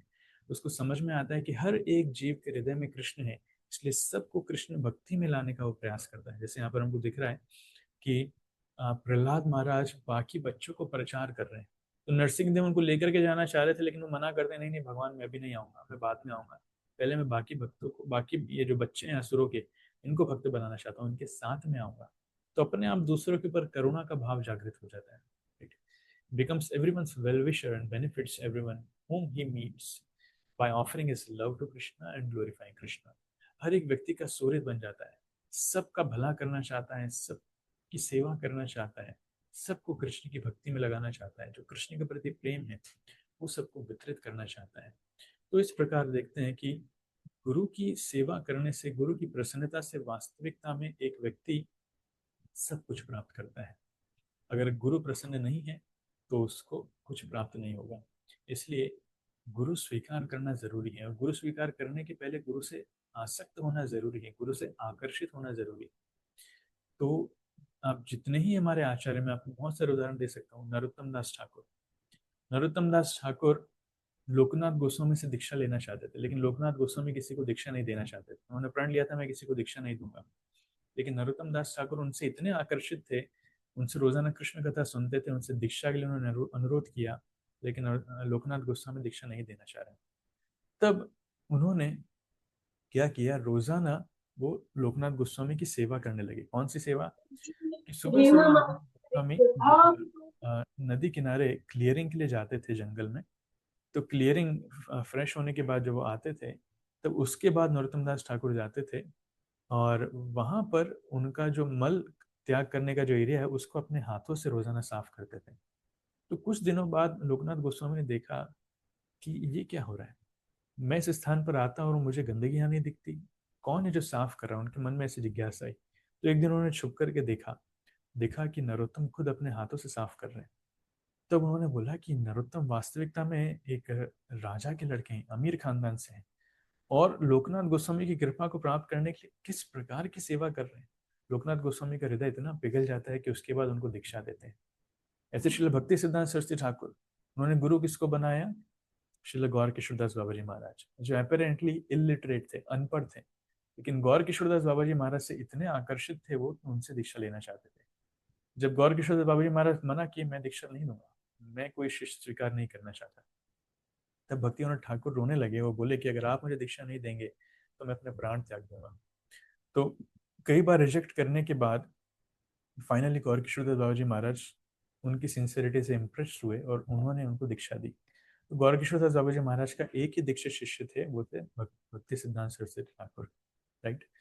तो भक्ति सिद्धांत महाराज अपने समय के बड़े विद्वान व्यक्ति, प्रखंड विद्वान, बहुत पंडित, लेकिन गौर किशोरदास बाबा जी महाराज वो इलिटरेट, अपना नाम भी नहीं लिख सकते, लेकिन कृष्ण भक्ति में बड़े पारंगत। फिर भी उन्होंने उनसे दीक्षा ली, उनकी शरणागति ली।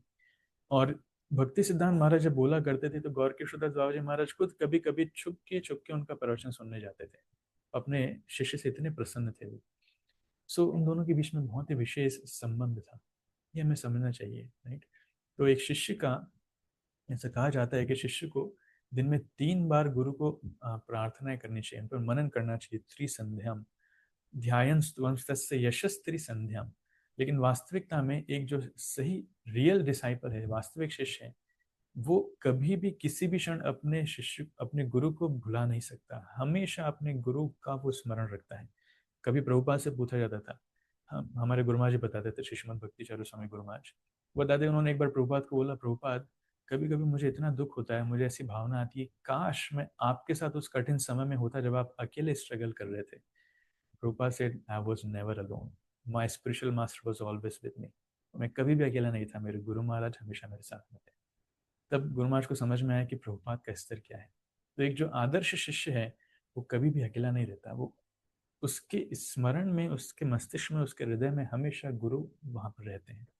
इसलिए हर परिस्थिति में वो गुरु की शरण लेता है, हर परिस्थिति में गुरु का स्मरण करता है। हर परिस्थिति में वो गुरु का आश्रय स्वीकार करता है। इस प्रकार का शिष्य सौभाग्यशाली है, और इस प्रकार का शिष्य ही आध्यात्मिक जीवन में सबसे श्रेष्ठ प्रगति करता है और कृष्ण की कृपा प्राप्त करता है। तो हमें ऐसा शिष्य बनने का प्रयास करना चाहिए। कभी नहीं सोचना चाहिए कि प्रभु जी बस हम एक लेक्चर सुन करके, हफ्ते में एक लेक्चर सुनेंगे उससे हम संतुष्ट हैं, साल में प्रभुपाद की एक या दो किताब पढ़ लेंगे हम उससे हम संतुष्ट हैं, जैसे जैसे हमारी 16 माला चल रही है, हमारा बिजनेस भी चल रहा है, जॉब भी चल रही है, बढ़िया घर बार हम समय दे रहे हैं 22-23 घंटे, और थोड़ा बहुत समय कृष्ण को दे रहे हैं, और क्या चाहिए जीवन में? आनंद है प्रभु जी। खाना पीना भी चल रहा है, मौज मस्ती चल रहा है, थोड़ा माला वाला भी चल रहा है। हाँ ठीक है, माला में थोड़ा सो जाते हैं कई बार, और थोड़ा इधर उधर बातचीत कर लेते हैं, घूमने घाम लेते हैं, लेकिन जीवन में आनंद है प्रभु जी, और कुछ नहीं चाहिए। Don't get satisfied with that. हमें हमेशा स्मरण करना चाहिए, क्या वाकई में हमारे हृदय में गुरु को स्थान हम दे पाए कि नहीं, या गुरु के हृदय में हमारा स्थान हम क्रिएट कर पाए कि नहीं, गुरु से हम प्रेम करते हैं कि नहीं, वैष्णव से हम प्रेम करते हैं कि नहीं, तो ये संबंध, वो आश्रय हम ले पा रहे हैं कि नहीं, ये ध्यान देना चाहिए।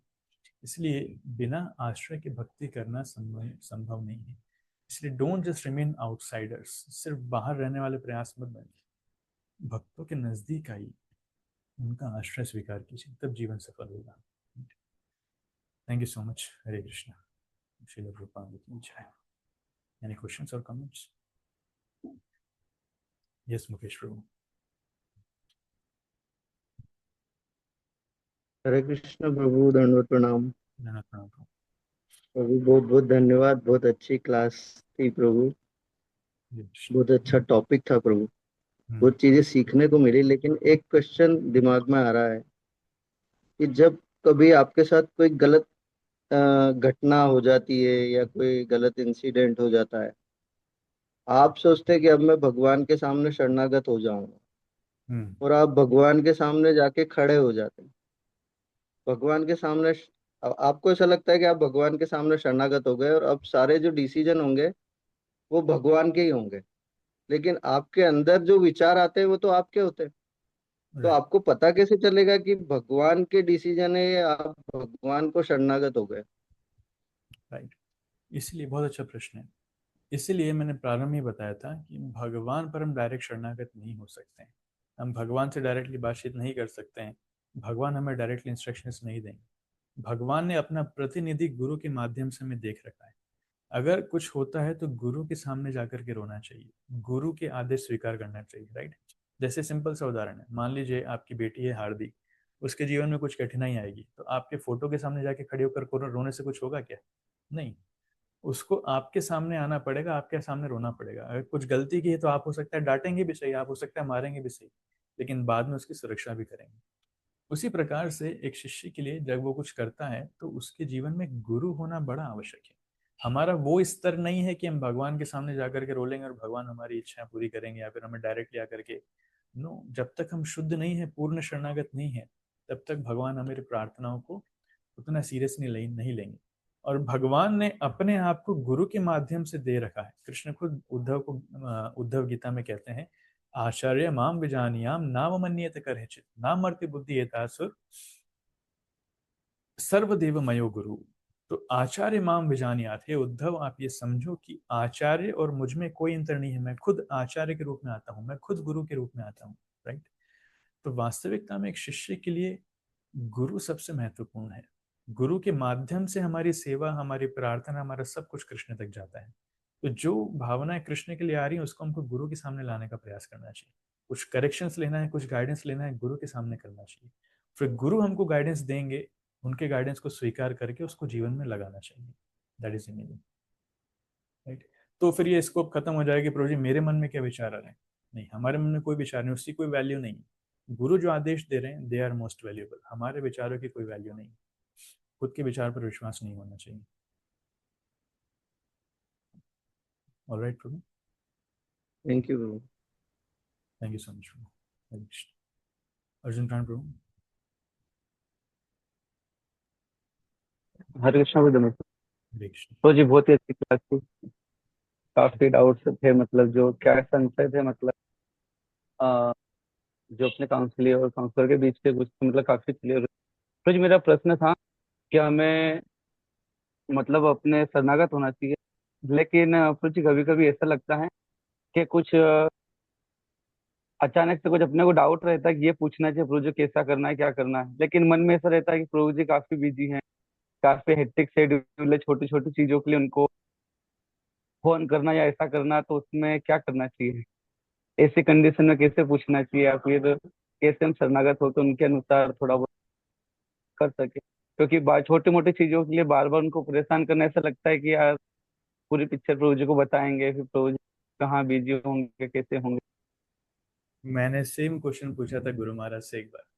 ये गुरु महाराज गुरु महाराज गुरु से हम पूछना चाहते हैं, बहुत सारे प्रश्न हैं, जिज्ञासाएं हैं, लेकिन कई बार गुरु इतने बिजी रहते हैं कि हम उनको डिस्टर्ब नहीं करना चाहते। फिर हम जो उनके वरिष्ठ शिष्य हैं हम उनसे पूछ लेते हैं, तो क्या ये सही है? तो पहले तो प्रश्न सुन के गुरु महाराज बहुत हंसे, फिर फाइनली बोले हाँ, गुरु बिजी हैं, किस में बिजी हैं? अपने शिष्यों का ध्यान रखने में ही बिजी है ना, उनके संशय को सॉल्व करने में ही और उनको भक्ति में आगे बढ़ाने के लिए बिजी है। इसलिए गुरु से पूछने में कभी हिचकना नहीं चाहिए। हो सकता है वो बिजी हैं, थोड़ा समय लेंगे रिस्पॉन्ड करने में, लेकिन रिस्पॉन्ड जरूर करेंगे। फिर दूसरा बोले हाँ, पर ये भी बात सही है, अगर हम वरिष्ठ शिष्यों से पूछ रहे हैं, दूसरे वरिष्ठ वैष्णव से पूछ रहे हैं, दैट इज ऑल्सो फाइन, वो भी सही है। I hope it answers. जी thank you. Okay, Santoshi Mata ji. Hare Krishna प्रभु जी, दंडवत प्रणाम। सभी भक्तों दंडवत प्रणाम। प्रभु जी बहुत बहुत धन्यवाद, बहुत सारा डाउट क्लियर हो गया क्लास से। और आप जैसे मतलब बहुत ही सुंदर एक्टिविटी बेस्ड क्लास कर रहे हैं प्रभु जी। और जगत गुरु श्रील प्रभुपाद जी का जो ये भी दिखाया, क्लिप भी दिखाया, और गुरु के माध्यम से कैसे हम लोग शरणागत कर पाए और वैष्णवों से कैसे ये कर पाए। और जैसे प्रभु जी आपने कहा वैष्णव लोग, भक्त लोग विनम्र होते हैं, पर ये मतलब चालाक भी होते हैं। और ऐसा जी प्रभु जी। और ये जो गजेंद्र वाला और द्रौपदी जी का जो पास टाइम सुनाया, इसमें से इतना सारा डाउट क्लियर हो गया प्रभु जी, बहुत ही अच्छा लगा। और जैसे अभी जो प्रीवियस में प्रभु जी जो क्वेश्चन पूछ रहे थे, यही हम मेरा क्वेश्चन था, तो ये भी मेरा डाउट क्लियर हो गया। कि कैसे हमारे पास बहुत सारा क्वेश्चन होता है, बहुत सारा मतलब परेशानी भी होता है, कैसे हम लोग मतलब गुरु से पूछे या शिक्षा गुरु से पूछे, ये भी डाउट क्लियर हो गया प्रभु जी। आपको बहुत बहुत धन्यवाद प्रभु जी। हरे कृष्णा, धन्यवाद। Thank you so much. Hare Krishna Mata ji. चेतना माता जी। हरे कृष्णा प्रभु जी। हरे कृष्ण। जी प्रभु जी, मैं ये पूछना चाह रही थी कि जैसे जैसे मेरे दो प्रश्न हैं। सबसे पहले आपका बहुत बहुत थैंक यू प्रभु जी, धन्यवाद प्रणाम, क्योंकि आपकी क्लास बहुत अच्छी लगती है प्रभु जी। आपके हर जब भी टॉपिक रहते हैं वो ऐसा लगता है जैसे मेरे जीवन से ही जुड़े हुए हैं प्रभु जी। मेरे जीवन में कभी लगता है कि हाँ ये प्रॉब्लम है तो आज इसका सॉल्यूशन मिल जाएगा। तो प्रभु जी, जैसे मेरे दो प्रश्न ये कि जैसे हमको कब लगता है कि हाँ हमें गुरु का आश्रय ले लेना चाहिए इस समय। जैसे अभी मैंने दीक्षा नहीं ली है, तो मुझे ऐसा लगता है कि हाँ मुझे दीक्षा के लिए मैं लेना चाहती हूँ, क्योंकि बिना गुरु के हम कुछ नहीं कर पाएंगे, बिना गुरु के हम भगवान की ढंग से सेवा भी नहीं कर पाते हैं। पर अगर ऐसा लगता है, पर दूसरा प्रश्न ये है कि प्रभु जी, अगर हमको ऐसा लग रहा है कि मतलब अगर गुरु का आश्रय हमें मिल रहा है तो हम क्या उसके लायक हैं कि हाँ हम सच में अपने आप को गुरु को समर्पित कर सकते हैं? क्योंकि जहां तक मैं बुक्स पढ़ती हूँ तो उसमें लिखा था कि पहले अपने आप को तैयार करना पड़ता है दीक्षा के लिए। तो क्या हमें पहले अपने आप को किस तरीके से रेडी करें और कब गुरु के मतलब गुरु दीक्षा लेनी चाहिए? बहुत सुंदर प्रश्न, very nice, very practical question also. देखिए, थैंक यू। एक छोटा सा बच्चा है, छोटा सा बच्चा कभी कभी माता पिता जब डांट देते हैं ना, तो रूठ के घर से भाग जाता है। वो सोचता है कि नहीं, आप मेरे माता पिता नहीं हो, आप मेरी मम्मी नहीं हो, आप मुझसे प्रेम नहीं करते, और भाग जाता है। इस प्रकार से जब बच्चा करता है, तब वो अपने आप को और कठिन परिस्थिति में डाल देता है, राइट। इसलिए बच्चे को माता पिता का महत्व समझ में आए या ना आए, माता पिता को बच्चे का महत्व समझ में आता है। इसलिए जो वरिष्ठ वैष्णव हैं वो किसी को छोड़ते नहीं। लेकिन साथ साथ बच्चे के लिए भी आवश्यक है, जैसे ही थोड़ा सा बड़ा होता है तब उसको समझ में आता है कि मुझे माता पिता की बहुत ज़रूरत है, राइट। लेकिन जितनी जितनी मात्रा में अपने माता पिता का आश्रय वो लेने के लिए उसका महत्व समझेगा, उतना ही वो सुरक्षित रहेगा। लेकिन कभी कभी अहंकारवश आकर के या फिर अज्ञानतावश में भी हमको ये विचार आता है कि नहीं, मुझे माता पिता के आश्रय की जरूरत नहीं, तो आई एम सफिशिएंट। हिजलनेस भक्ति प्रेम स्वामी महाराज एक अच्छा उदाहरण देते हैं इसमें। वो कहते हैं देखो, एक जो कुत्ते के बच्चे होते हैं ना, कुत्ते के बच्चे अपनी माता का दूध पीते हैं, राइट? तो कभी कभी जो कुतिया है वो उठ करके चली जाती है, बच्चों को लात मार करके भगाती है, वो जाने लगती है, लेकिन बच्चे पैदल पैदल उसके पीछे पीछे जाते हैं, जहां तक जा रही है माता उसके पीछे पीछे जाता है, राइट? तो महाराज कहते हैं देखो, कुत्ते के बच्चे को भी पता है कि अपनी माँ के दूध के बिना मैं जीवित नहीं रह पाऊंगा। और हम लोग भक्ति में कई बार आकर के सोचते हैं कि देखो मुझे वैष्णव के आश्रय की जरूरत नहीं है। ये अहंकार का लक्षण है। तो किसको वैष्णव के आश्रय की जरूरत है? हर एक भक्त को वैष्णव के आश्रय की जरूरत है। Everyone needs. पर कभी कभी अन्य भक्ति जन में छोटे बच्चे के समान होते हैं, तो हमको लगता है कि मुझे आवश्यकता नहीं है, या फिर उतना नीड हम फील नहीं कर पाते। लेकिन हमें हर एक व्यक्ति को वैष्णव के आश्रय की जरूरत है। इसलिए दीक्षा तो ठीक है, दीक्षा बहुत बात की स्टेज है। दीक्षा से पहले प्रिपेयर करने के लिए अपने आप को हम जितने वैष्णव का संग करेंगे, जितना वैष्णव की सेवा करना चाहेंगे, जितना उनसे श्रवण करेंगे, जितना उनका महत्व जानेंगे, उनकी महानता सुनेंगे, उनके गुणगान सुनेंगे, तब स्वाभाविक रूप से हृदय से उनकी आश्रय लेने की भावना जागृत होगी, राइट?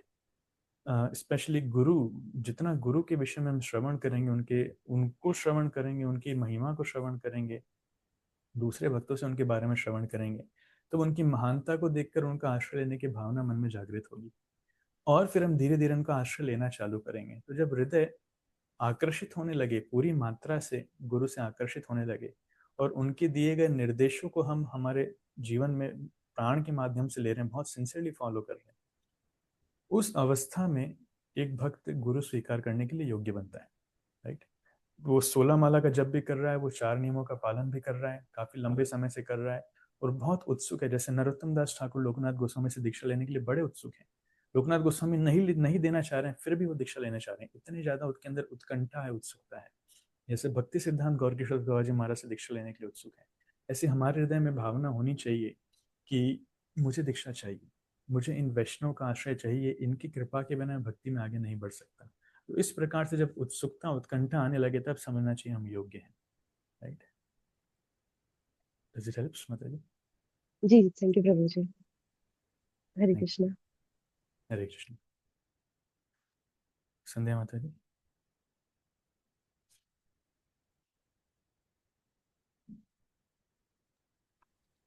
हरे कृष्ण प्रभु, धन्यवाद प्रणाम। हरे कृष्ण। धन्यवाद प्रभु जी। प्रभु जी क्लास के लिए बहुत बहुत धन्यवाद, आपने बहुत अच्छी तरह एक्सप्लेन किया। पर प्रभु जड़ बुद्धि को समझ में कुछ नहीं आता, बहुत सारे प्रश्न खड़े हो जाते हैं। हाँ जी प्रभु। मैं तो जितना सुनता हूँ, जितना पढ़ता हूँ, उतने ही प्रश्न आते हैं। वो पूछने का इसलिए नहीं रहता प्रभु के नाम लो, नाम से सब समाधान हो जाता।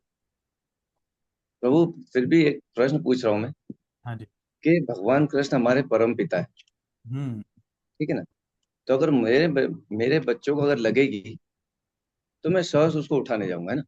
राइट। तो भगवान कृष्ण को, द्रौपदी जी को और गजराज जी को याद करने की क्यों जरूरत पड़ी? भगवान आगे रह के क्यों नहीं आए?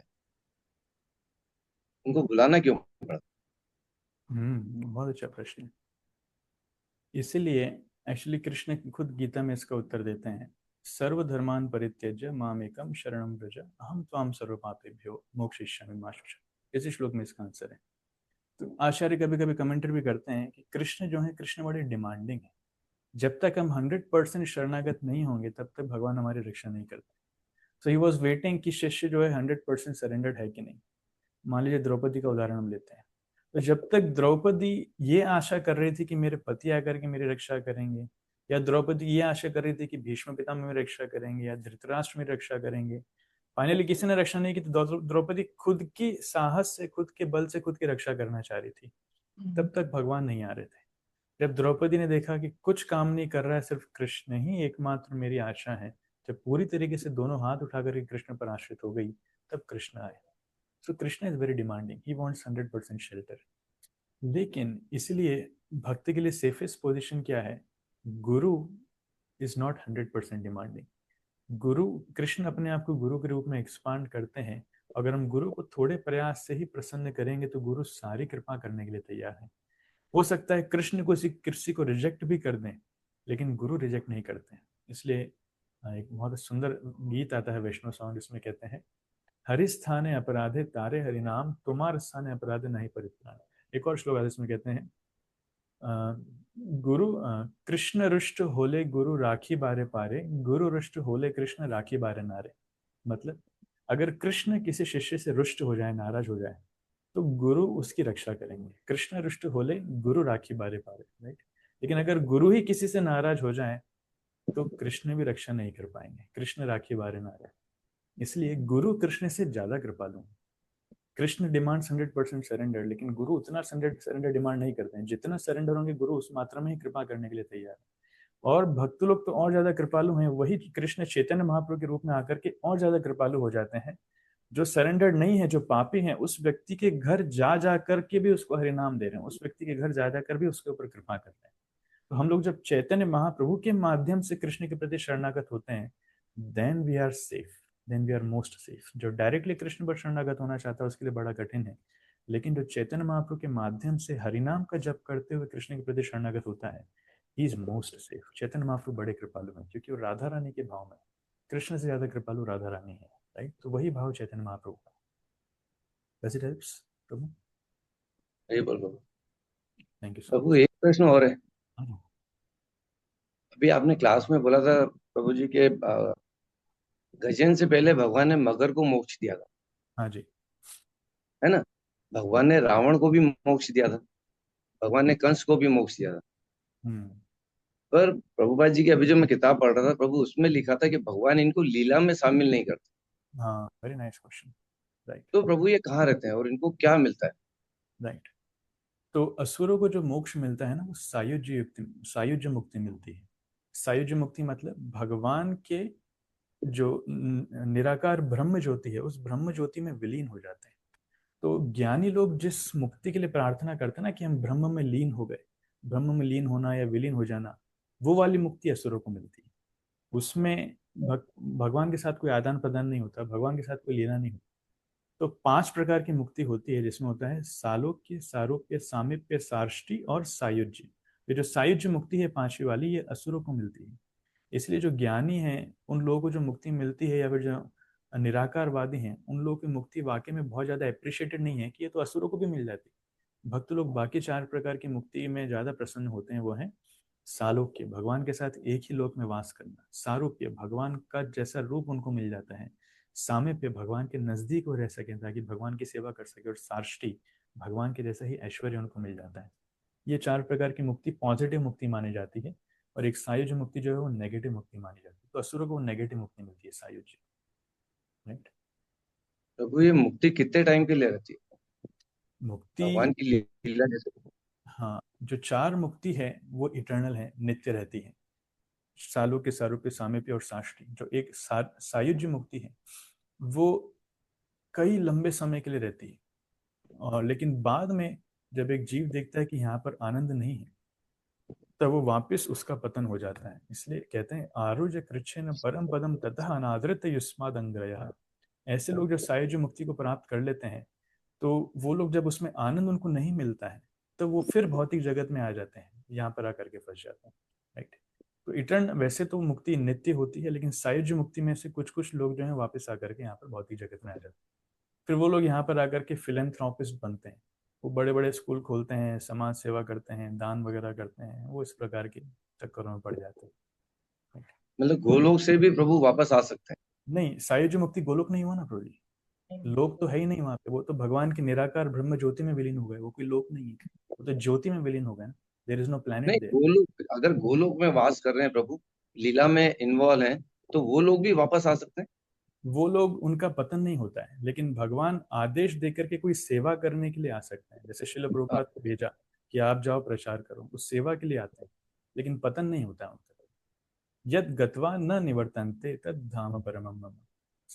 एक बार भगवान के बाद धाम जाने के बाद वो वापस नहीं आता है।